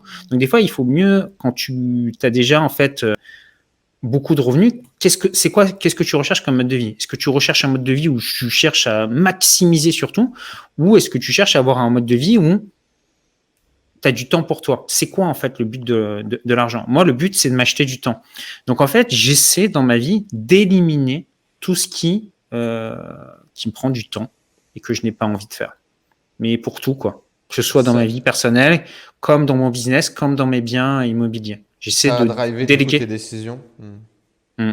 Ben, j'essaie d'automatiser un maximum. C'est-à-dire que mes biens, il y a des boîtiers à clé, ils reçoivent des messages automatisés, il y a des autorépondeurs, il y a un support client qui répond aux gens pour la location courte durée, et le Hmm. support client gère la femme de ménage. Donc moi, je m'en occupe Hmm. pas, tu vois. Mais tu vas quand même, malgré ça, devoir intervenir parce que des fois, tu vois. Donc, alors que quand tu es Parce sur que des des fois, il y a locations, besoin que le boss il mette les mains dedans, ouais, c'est toujours bah, pareil. ils savent pas résoudre le problème toujours, tu vois. Tu peux pas. Puis des fois, tu as une personne qui part, faut que tu la remplaces. Enfin, c'est du management. Comment est-ce que, à quel point l'argent t'a changé? Je dirais que l'argent te donne une grande confiance en toi. Ok. Te donne une sérénité, de l'apaisement. C'est-à-dire qu'en fait, beaucoup de gens voient l'argent comme quelque chose de mal. L'argent, c'est mal. Enfin, tu sais, t'entends ces Mhm. trucs-là, les riches, machin. Enfin, surtout en France, c'est assez. Il y a une grosse vision, Ancré. Hmm. ouais, ancrée par rapport à ça. En fait, moi, je pense que c'est pas l'argent qui est mal. Je pense que c'est le manque d'argent qui est mal. C'est quand tu Mhm. manques d'argent en fait que tu souffres. Mais en fait, quand tu as de l'argent, ça, ça t'enlève pas mal de soucis du quotidien. Ok, tu fais plus le ménage toi-même, tu fais plus tes courses. Enfin, tu te poses pas la question de savoir comment tu vas faire pour payer telle ou telle facture. Hmm. Tu fais, as un problème de santé, tu as besoin de faire un truc, je sais pas, tu as besoin de te mettre une couronne en céramique, hein, bah, tu le Ouais, fais. problème dedans, bah tu le fais. Ouais. Bah, par exemple, là, tu vois, je me suis fait poser un appareil dentaire. Voilà, bon, ça me coûte, je sais plus, 5 000, 6 000 balles. Enfin, je m'en fous, tu vois, c'est pas, je me pose même pas la question. C'est-à-dire, je vais au resto, je regarde pas combien ça me coûte. Je vais au supermarché, je regarde pas combien ça me coûte. Je prends le taxi, je regarde pas combien ça me coûte. Donc, ça t'enlève tout ce temps que tu passes à calculer. Si tu veux, quand tu manques d'argent, tu n'as pas le choix. C'est pas, en fait, certaines personnes méprisent les gens qui sont pauvres. Moi, je ne méprise pas les gens qui sont pauvres. C'est-à-dire que si je redevenais, entre guillemets, pauvre, je comprends le mécanisme de fonctionnement d'une personne qui est pauvre. Tu as un budget. Tu gagnes 1200, 1300 euros par mois. Tu fais comment? Tu es obligé de faire la promotion au Lidl. Tu es obligé d'appliquer le coupon de réduction. Tu es obligé de te dire, tiens, aujourd'hui, je vais pas prendre ma voiture, je vais faire du covoiturage. Tu es obligé de passer ton temps à te dire, voilà, j'ai ce budget et il faut pas que je dépense trop, sinon je vais me retrouver dans le rouge. Mais quand tu es libéré de ça, ton esprit, tu peux le concentrer sur comment créer de nouveaux business, comment générer plus d'argent. Donc, tu utilises ton esprit à autre chose. Et d'un autre côté, c'est vrai que une personne qui n'a pas tes revenus va trouver tes choix stupides. Dire, bah, pourquoi tu fais pas ton ménage, mon Pierrot? Ouais, pourquoi tu fais pas ton ménage? Pourquoi t'as pas regardé le prix? T'aurais été plus loin, machin. Et en fait, il y a ce côté de valeur horaire, ce côté, au-delà de la valeur horaire, le côté d'énergie mentale que ça va te prendre. Ouais, quand tu es entrepreneur, si tu as passé ton temps à faire du ménage, à aller faire des courses, à faire machin, bah, t'es cramé et t'as plus d'énergie pour faire autre chose. Putain. Donc, moi, deux heures au supermarché, il n'y a plus aucune productivité intéressante qui sort derrière. Hein. Ah ouais, bah, faire du shopping, ouais, c'est pas possible, quoi. C'est le pire. Aller faire le Black Friday ou les soldes, c'est mort, quoi. Enfin, non, merci. Je passe mon tour. Exact. Est-ce que tu as pris le melon quand tu as commencé à gagner de l'argent, gagner beaucoup d'argent, avoir justement cette assurance, cette sécurité? Est-ce que c'est facile de garder les pieds sur terre, la tête sur les épaules? Est-ce que parfois tu as glissé? Est-ce que tu as dérivé? Non, j'ai pas pris le melon parce que j'ai jamais joué en fait à la personne que je n'étais pas. C'est-à-dire que quand tu as de l'argent, j'en ai vu beaucoup des entrepreneurs faire ça, ils ont de l'argent, ils cherchent à impressionner les autres. Genre, regarde, j'ai du pouvoir, j'ai de l'oseille, regarde ma bagnole. Enfin, tu vois, ils cherchent à montrer aux autres qu'ils pèsent. Moi, je m'en fous, en fait, de montrer les concours de quéquette m'intéressent pas. Je fais compétition avec personne. C'est paradoxalement, je suis pas un compétiteur. Le seul personne avec qui je suis un compétiteur, c'est moi-même. C'est-à-dire que je me dis, qu'est-ce que j'ai fait l'année dernière? Ok, cette année, il faut que je fasse mieux. Mais ce que font les autres, ça m'indiffère. Et au contraire, moi, je suis content quand les autres réussissent. C'est-à-dire que moi, si un entrepreneur fait plus d'argent que moi ou quoi, je suis content pour lui. Je me dis, tu vois, c'est possible. Quelque part, ça me montre qu'il y a des gens qui arrivent à le faire. Donc, moi, je me réjouis de la réussite des autres. Il y a des gens, quand quelqu'un d'autre réussit, tu vois, ils ont de la jalousie, ils sont en mode, oh, il a réussi. Donc, tu as l'impression que tu leur as piqué un truc à eux. Tu vois, je sais pas, le mec, il est avec une super jolie fille. L'autre, il est jaloux. Ouais, regarde le gars, je sais pas, il est pas terrible et tout. Il gagne moins que moi. Il est avec une jolie fille. Et moi, je l'ai pas. C'est pas normal. Tu sais, ils le vivent comme quelque chose. Oh, moi, je suis content pour lui. Je me dis, regarde le gars, il s'est bien débrouillé. Tiens, il est avec une personne qui lui plaît, etc.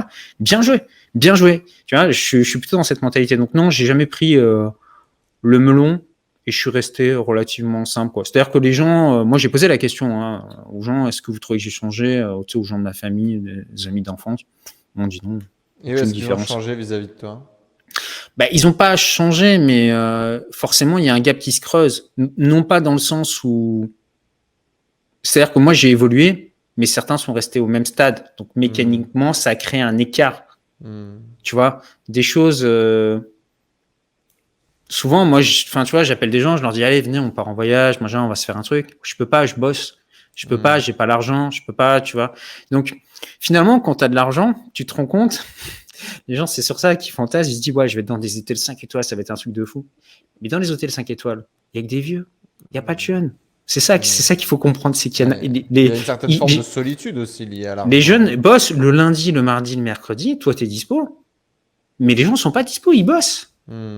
Tu vois, donc, finalement, ils te disent, mais alors, ouais, quand t'es riche et tout, pourquoi est-ce que du coup, tu profites pas? Mais parce que le mercredi, il y a personne, les gars, à la plage. C'est vide.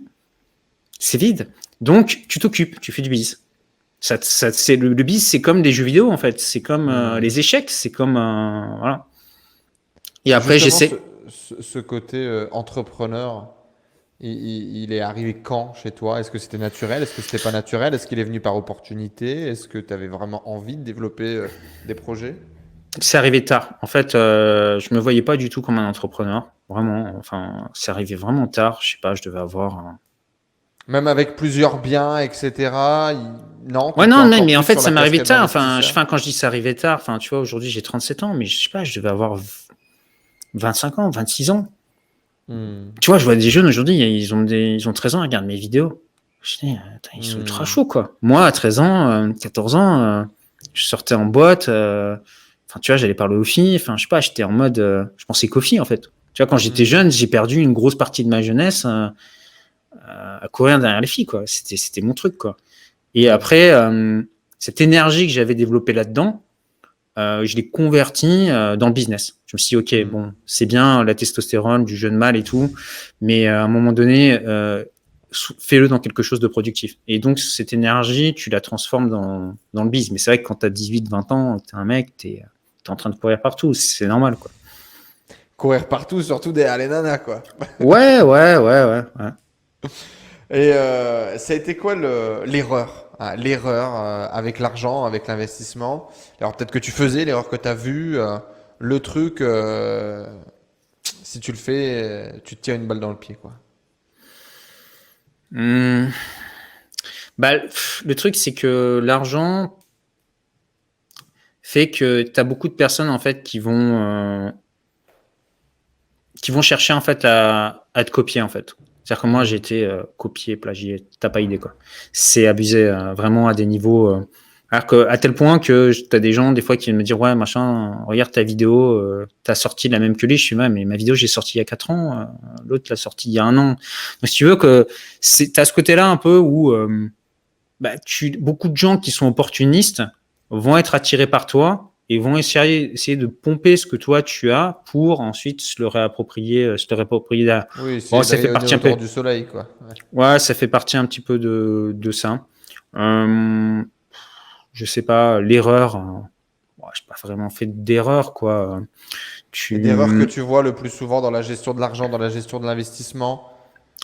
L'erreur que je vois le plus souvent, c'est il y a deux erreurs que je vois. La première, c'est les gens qui vont tout claquer dès qu'ils gagnent, ils gagnent 10 000 balles un mois, 10 000, argent rentré facilement, argent dépensé rapidement. Ouais, complètement. Ça c'est la première chose que je vois. Ça c'est l'erreur numéro 1. Argent rentré facilement, argent dépensé difficilement. Il faut déjà changer. Une fois que tu as plugué déjà ce principe dans ta tête, ok, tu as compris le principe numéro 1 de l'argent. J'ai mis du temps. J'ai mis du temps à le switcher, mais ça y est. Deuxième chose, On a fermé les verrous. Les gens qui optimisent pas leur fiscalité. Enfin, pour moi, parle de business, ok. Bon, t'es expatrié, je suis expatrié. Voilà, beaucoup de gens qui sont sur le web sont expatriés. Bon, côté fiscal, quand je bosse 1 an en étant expatrié, c'est comme si je bossais 3 ans en France. Donc, je suis pas contre le fait de payer un peu d'impôts, de participer, etc. Mais à un moment donné, c'est toujours dans une logique de temps, de valeur horaire. Est-ce que tu vas donner 2 ans de ta vie à bosser à un État, ou est-ce que tu vas plutôt travailler moins longtemps et t'économiser?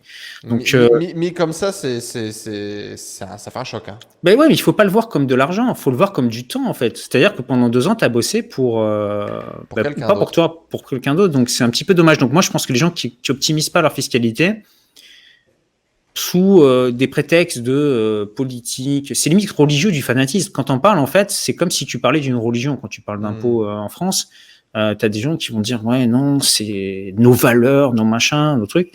Je regarde ce que font les gouvernements, je trouve qu'en fait, ils sont pas très efficaces.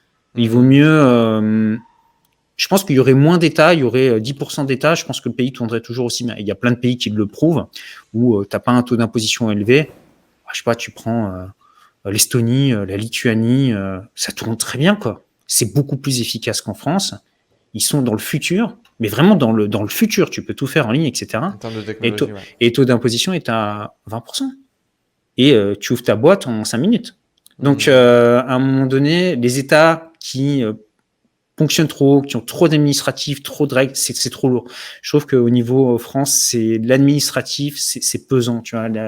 C'est trop de règles, trop d'exceptions, trop de machins. Donc, ouais, le conseil que j'ai aux entrepreneurs, c'est Bon, bah déjà, si vous expatriez, quel que soit le pays où vous irez, vous paierez moins.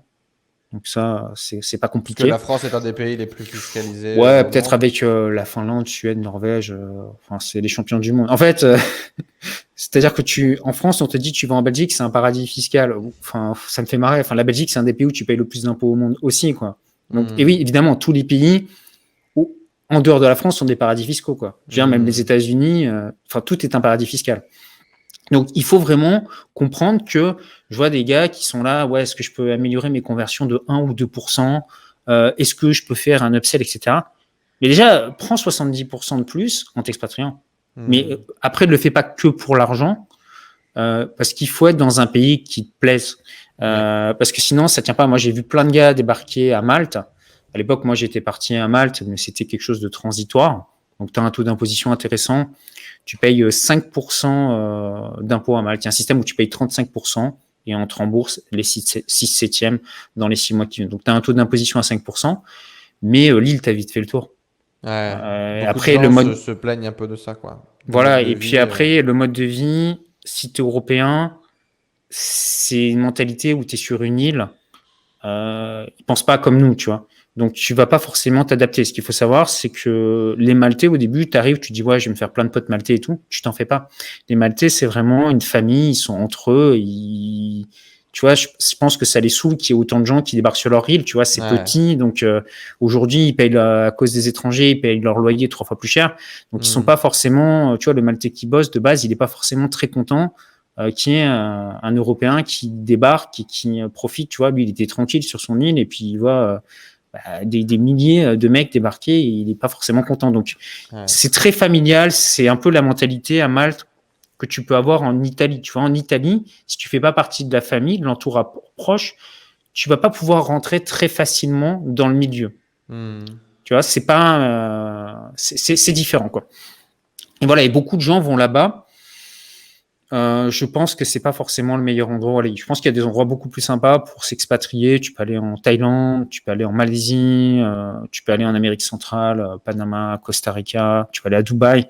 Je pense que c'est souvent des choix plus intéressants. Ou alors des pays d'Europe de l'Est, Bulgarie, Hongrie, qui sont pas mal. Tu peux aller en Estonie si t'as pas peur du froid et il fait nuit tout le temps, quoi. C'est un peu le problème, quoi. Moi, enfin, l'Estonie, voilà, j'y étais, c'est cool, mais je me verrais pas vivre là. Mais par contre, Europe de l'Est, Dubaï, Thaïlande, ça, je trouve que c'est plus sympa parce que t'as une qualité de vie. Enfin, je sais pas, les gens vivent différemment, ça te fait évoluer différemment. Et la Thaïlande, j'y étais pas resté. J'avais voulu m'installer en Thaïlande, mais en Thaïlande, en fait, la Thaïlande, en termes de business, je trouve, te tire vers le bas. Trop de mecs en mode digital nomade. Trop de distractions? Non. Digital nomade, je gagne 1000, 1500 par mois. Ils se contentent de peu, tu vois. T'as personne qui te tire vers le haut, en fait. Et moi, j'ai besoin de mecs qui soient. Tout est une question de réseau, je pense. Tout est une question de réseau. Il y a beaucoup de mecs qui vivent le digital nomad dream, mais tout est une question de réseau. Sur place, j'ai eu la chance de rencontrer beaucoup d'entrepreneurs qui ont des business internationaux, qui ont des grosses activités, qui ont des... Tu sais, où en fait Bangkok est plutôt un point de chute et ils utilisent plutôt Bangkok comme une plateforme internationale où les mecs sont aux États-Unis, les mecs sont en Malaisie, les mecs sont au Japon, les mecs sont en Chine. Quelques Français d'ailleurs aussi, des Français qui vivent en Thaïlande depuis une petite dizaine d'années, mais c'est plus dans le milieu des startups, c'est plus dans le milieu industriel, tu vois, c'est dans d'autres milieux. Il y en a à Bangkok. Il y en a à Bangkok City. Maintenant, moi, Bangkok City, c'est pas une ville qui m'attirait particulièrement par rapport à la pollution, beaucoup de monde et tout. Donc, je trouvais qu'il n'y avait pas une bonne énergie. Mais il restait d'autres endroits. Ouais, mais voilà, Chiang Mai, c'est vraiment trop à la cool pour moi. Donc, moi, il fallait un endroit où, tu vois, en fait, si tu veux la Thaïlande, j'aime bien. Un côté dynamique et reposant à la fois, quoi. T'as besoin des deux. Voilà, mais il aurait fallu aussi qu'il y ait le côté, peut-être que tu vas retrouver à Dubaï où les mecs sont ultra chauds, quoi. Tu vois, quelque chose comme ça qui me challenge. Du challenge, quoi, pour continuer à te challenger aussi, quoi. Non, mais c'est Dubaï. C'est quoi tes prochains objectifs? C'est quoi tes prochains rêves à toi? Aujourd'hui, en fait, bon, moi, je pense qu'on est sur un tournant, en fait, au niveau mondial. C'est-à-dire qu'ils ont mis tout en place un certain nombre de régulations. que ce soit au niveau des voyages, que ce soit au niveau des résidences, que ce soit au niveau de taxer les gens, c'est devient de plus en plus strict, de plus en plus cloisonné. Donc moi, mon but, c'est aujourd'hui de m'acheter des possibilités, donc en ayant des cartes de résident dans différents pays, en ouvrant des comptes bancaires dans différents pays, en ayant des biens immobiliers également dans différents pays, parce que tu sais pas en fait de quel côté ça va shooter. Aujourd'hui, il y a plein de restrictions, c'est-à-dire tu fais un virement sur ton compte bancaire, ta banque te demande l'origine des fonds, qu'est-ce que tu as fait, etc. Et je pense que ça va se durcir de plus en plus. On va peut-être même arriver à une taxation sur le passeport en Europe. Donc je pense qu'aujourd'hui, c'est important de... Voilà, je travaille sur ça, sur le fait de me géodiversifier au maximum. Amérique centrale, États-Unis, également en Europe, mais également en Asie, de vraiment d'avoir des résidences dans tous ces pays-là, d'avoir des points de chute, des biens immobiliers, des cartes de résidents, parce qu'ils sont en train, pareil, de supprimer beaucoup de cartes de résidence. Ça devient de plus en plus compliqué. On te demande des niveaux pour rentrer de plus en plus compliqués, alors que si tu es rentré, tu mets un ticket, par exemple, $5 000, boum, ta carte de résident, tu l'as à vie. Donc, autant les prendre tant qu'elles sont là. Donc, en ce moment, je travaille beaucoup sur ça. Mais ça, c'est un step sur lequel tu travailles quand tu commences à avoir un patrimoine assez important. Quand tu as déjà d'autres problématiques, comme on disait un peu en amont de ce truc. Après, l'autre chose que je fais, c'est que c'est à titre personnel. Je m'entraîne beaucoup, je fais beaucoup de sport. C'est-à-dire que là, il y a 11 mois, je suis allé rencontrer à Budapest un bodybuilder professionnel. Et il m'a entraîné en fait pendant un mois, il m'a coaché pendant un mois. Et là, depuis 11 mois, je m'entraîne 5 fois par semaine, 2 heures par jour, non-stop, quoi. Donc, tu te fais un kiff, transformation physique, repousser les limites de ton corps? C'est pas que je me fais un kiff de transformation physique, mais avoir de l'argent, c'est bien. Mais imagine, tu as 95 ans, tu as atteint un cancer en phase terminale, il te reste 3 jours à vivre. Et tu as 1 milliard sur ton compte. Tu le veux. Et je t'échange ta vie à 20 ans, à poil, sans une thune sur ton compte en banque, elle est même avec un crédit sur le dos. Tu prends quelle vie? Pas de débat. On continue voilà. À vivre. Donc la première chose à faire, avant de gagner de l'argent, c'est de prendre soin de sa santé. Parce que si tu es en mauvaise santé, ton argent, tu n'en profiteras pas. Et c'est vraiment quelque chose, de fait de manger sainement, de fait de faire du sport, va pas t'empêcher de mourir ou qu'il t'arrive quelque chose, mais va réduire les facteurs de risque. Parce que j'entends toujours ces contre-arguments, je fume, je bois, je m'en fous, regarde l'autre, il fume, il boit, il a vécu jusqu'à 90 ans. Ouais, mais il a augmenté son facteur de risque par 10 ou par 20. Donc, si tu conduis les yeux bandés, bourrés, à contresens sur l'autoroute, peut-être qu'il t'arrive à rien, mais tu augmentes tes facteurs de... Peut-être. Donc, moi, j'essaie de les diminuer. Ça ne veut pas dire qu'en fait, il t'arrive à rien, mais je pense que c'est ultra important. Et en fait, ton corps, c'est ton véhicule. C'est la première chose. Si tu n'as plus de corps, ton argent ne te sert à rien. Donc, c'est la première chose sur laquelle je travaille. Et l'autre chose que je fais aujourd'hui... Puis on se sent quand même mieux quand on n'est pas fatigué en montant les escaliers. On se sent quand même bien quand on peut, aller courir, prendre un peu l'air, qu'on se sent léger, qu'on se sent confiance en soi. Il n'y a pas à chier. Aujourd'hui, ça devrait devenir une priorité pour tout le monde. Faire du sport et manger sainement. Et l'autre chose, c'est que j'apprends là en ce moment nouvelle langue. Je suis en train d'apprendre le russe. J'ai commencé il n'y a pas longtemps, il y a un mois. Moi, je parle français, anglais, espagnol, un peu d'italien, le russe. Donc, d'apprendre à parler russe, ça m'intéresse. C'est une culture intéressante. Tu vois, pour accéder à du contenu YouTube, tout le monde regarde le contenu YouTube en France. Et qui te dit qu'il n'y a pas du contenu intéressant en Russie? Qui te dit que si tu n'as pas des bouquins intéressants en Russie? Qui te dit que si tu écoutes des mecs qui ont des programmes politiques là-bas, ils vont pas te retourner le cerveau en disant waouh, en fait, ils sont complètement à l'opposé. Et en fait, il y a cette barrière de la langue. Il y a beaucoup de clichés en fait sur ces pays. La dernière fois, j'avais posté un truc sur mon Telegram, le mec m'avait dit c'est un pays communiste. J'ai demandé quel est le pays communiste, 66% d'impôts en France ou 13% en Russie. Faut se mettre à jour, tu vois. C'est des pays qui sont en plein boom économique, qui sont en train de se développer. J'ai eu la chance d'aller à Saint-Pétersbourg. J'ai été vraiment surpris. Le niveau d'intelligence des gens, le niveau de culture des gens, la façon dont la ville est gérée, ils sont vraiment à un autre niveau. Tu sens que c'est méchant ce que je vais dire, mais tu sens que l'Europe est en baisse, tu vois, tranquille, pente descendante, pas violente mais descendante, alors que là-bas ils sont en plein boom. C'est vraiment. T'as d'autres endroits dans le monde où ça cartonne, quoi. Ouais. Donc ça m'intéresse. C'est une culture qui m'intéresse. Ouais. Super, donc développer quoi dans le sport, dans les langues, apprendre des trucs, voyager quoi. Ouais, et puis continuer le business quoi, investir dans l'immobilier, toujours pareil, continuer à produire sur la chaîne YouTube.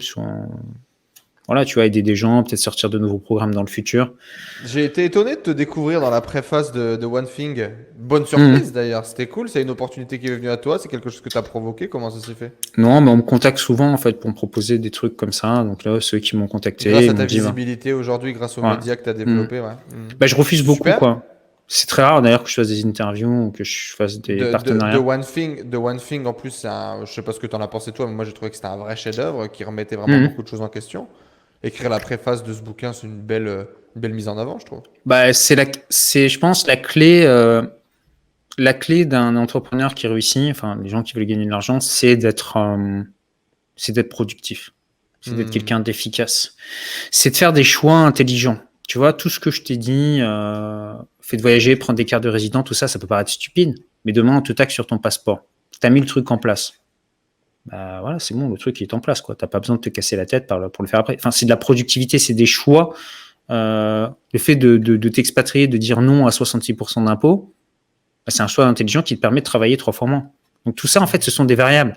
Il y avait une matière que j'avais étudiée à l'école qui s'appelait l'économétrie. Bon, je te la fais simple, l'économétrie, c'est une équation avec plein de variables. Mais en fait, à chaque fois que tu triques une de ces variables dans le bon sens, bah, à la fin, tu obtiens un chiffre le plus haut. Et en fait, c'est comme ça qu'on gagne de l'argent, c'est en triquant toutes ces variables. Tu as des biens immobiliers, tu as un business en ligne, tu fais de l'affiliation, tu optimises ta fiscalité, tu as mis en place les bonnes choses au niveau de tes résidences, tes passeports, tu as fait en sorte de plus être résident fiscal, par exemple, dans ton pays, tu es productif, tu délègues toutes les choses qui ne te plaisent pas dans ta vie, tu fais attention à manager ton énergie mentale, tu continues à te cultiver économiquement, tu ne deviens pas un connard et tu parles pas mal aux gens parce que tu as de l'argent et ça y est, tu te sens au-dessus des autres, tu restes un être humain comme tout le monde. Tu vois, tout ça, tu t'entretiens physiquement. Tout ça, c'est une équation et c'est ce qui fait qu'à la fin, ça te donne ces résultats. Et il faut les répéter suffisamment longtemps. Les gens espèrent un changement après 3 jours. Mais c'est comme se dire, je me mets au régime et dans 3 jours, j'aurai des abdos. Ça ne marche pas comme ça. C'est un processus qui prend du temps. C'est-à-dire que pour l'argent prend exactement le même temps que pour se faire une transformation physique, à peu Complètement. près. Ne serait-ce que le temps, en tout cas, de le comprendre, de l'intégrer et de le mettre en pratique. Et est-ce que toutes ces équations, du coup, nous donnent au résultat le bonheur, mon cher Pierre? Est-ce que tu es heureux aujourd'hui? Ouais, moi je suis heureux dans ma vie parce que j'ai une vie qui est relativement équilibrée. Pas spécialement, j'ai pas de vice, quoi. Je bois pas, je fume pas. Enfin, j'ai une vie qui est relativement simple, tu vois. Ma journée, c'est, je me lève, je prends mon petit cours de russe, ensuite je vais à la salle de sport, je reviens, euh, je vais bosser sur mes business, ensuite je vais aller passer du temps avec mes proches, prendre un petit café, des choses comme ça. Non, c'est ma vie est bien, ma vie est équilibrée et je pense que si tu veux une vie heureuse, il faut vraiment que tu respectes ces 3 piliers, c'est-à-dire passer du temps sur ta santé, faire du sport, passer du temps aussi à créer quelque chose pour ton business qui va générer des revenus et passer du temps avec tes amis, avec tes proches à faire des expériences qui sont importantes pour toi. Si chacune de tes journées, tu respectes ces 3 choses, Hmm. tu te sentiras heureux. Mais si tu fais par exemple le moine Shaolin, c'est-à-dire tu fais que du sport et que manger sainement, et je sais pas, par exemple, tu te focalises sur ton bise, comme beaucoup de gens font, c'est-à-dire qu'ils oublient tout le reste, bah, t'es malheureux parce qu'en fait ta vie elle Ouais, est misérable à côté. t'exploses en vol à un moment donné, quoi. Ouais, tu restes chez toi et tu fais que bosser et tu te focalises que sur l'argent. Mais quand tu auras 90 ans, Ça aura plus de valeur. non, ça n'aura plus de valeur et tu te seras rendu compte que tu n'auras pas passé de moments avec ta famille, avec tes enfants, avec tes amis, et tu le regretteras. Donc il Eh faut, bien, hmm. eh bien, de belles pépites, une belle définition du bonheur du coup pour clôturer cette interview. Merci beaucoup à toi Pierre-Oli, c'était un vrai plaisir de pouvoir revenir sur ton parcours, sur bien finalement tes clés pour la liberté financière. Bien évidemment, vous retrouverez tous les liens pour découvrir le travail de Pierre dans la description juste en dessous. Il y a de fortes chances dans tous les cas que vous le connaissiez déjà. Merci de nous avoir suivis, merci d'avoir regardé tout ça. Laissez des commentaires juste en dessous pour nous dire quelle est la pépite que vous avez préférée dans ce contenu. Et puis découvrez, on mettra des liens vers le travail de Pierre pour aller voir tout ça. Pierre, merci à toi, amuse-toi Bah, bien. merci. Continue du coup tes expérimentations et ton kiff. Et puis continue de nous éduquer à devenir un peu plus intelligent tous les jours. En tout cas, moi, pas mal de choses qui m'ont... Encore une fois, tu vois, c'est le petit truc, une fois de plus, que tu entends, que tu vas mettre en place, qui fera certainement la différence demain. Il y a beaucoup des erreurs, en tout cas, que tu as partagées aujourd'hui, que j'ai gommées progressivement dans ma vie. Mhm. Et ben, c'est bien parce que du coup, mes comptes vont dans le bon sens. Donc, c'est plutôt bon signe. Ça a l'air de marcher tout ça. L'important c'est de rectifier le tir, c'est pas l'erreur, c'est de rectifier le tir. Merci beaucoup à toi, Pierre-Olivier. Bah, Les amis, merci. à très bientôt dans À de bientôt. prochaines interviews. Merci d'être arrivé jusque-là. C'est que vous faites partie des plus motivés. À plus. C'est clair. Ciao, ciao. Merci beaucoup à Pierre d'avoir partagé toutes ses connaissances, son expérience en authenticité, en vulnérabilité. Vous retrouverez tous les liens pour découvrir son travail, également sa formation qu'on va mettre juste en dessous. Et je vous invite, si vous cherchez, si vous avez envie de vous développer dans l'immobilier notamment, c'est quelqu'un qui est très compétent et qui peut vraiment vous aider à avancer et à avoir des résultats impactants. Bien évidemment, on se donne rendez-vous dans une prochaine interview. Laissez un like, abonnez-vous, récupérez votre formation gratuite sur Réveiller le leader qui est en vous. C'est une formation qui va vous transformer et qui va vous permettre d'avoir beaucoup plus d'impact dans votre vie. C'est juste en dessous et c'est gratuit. On se donne rendez-vous dans une prochaine interview. Salut à tous.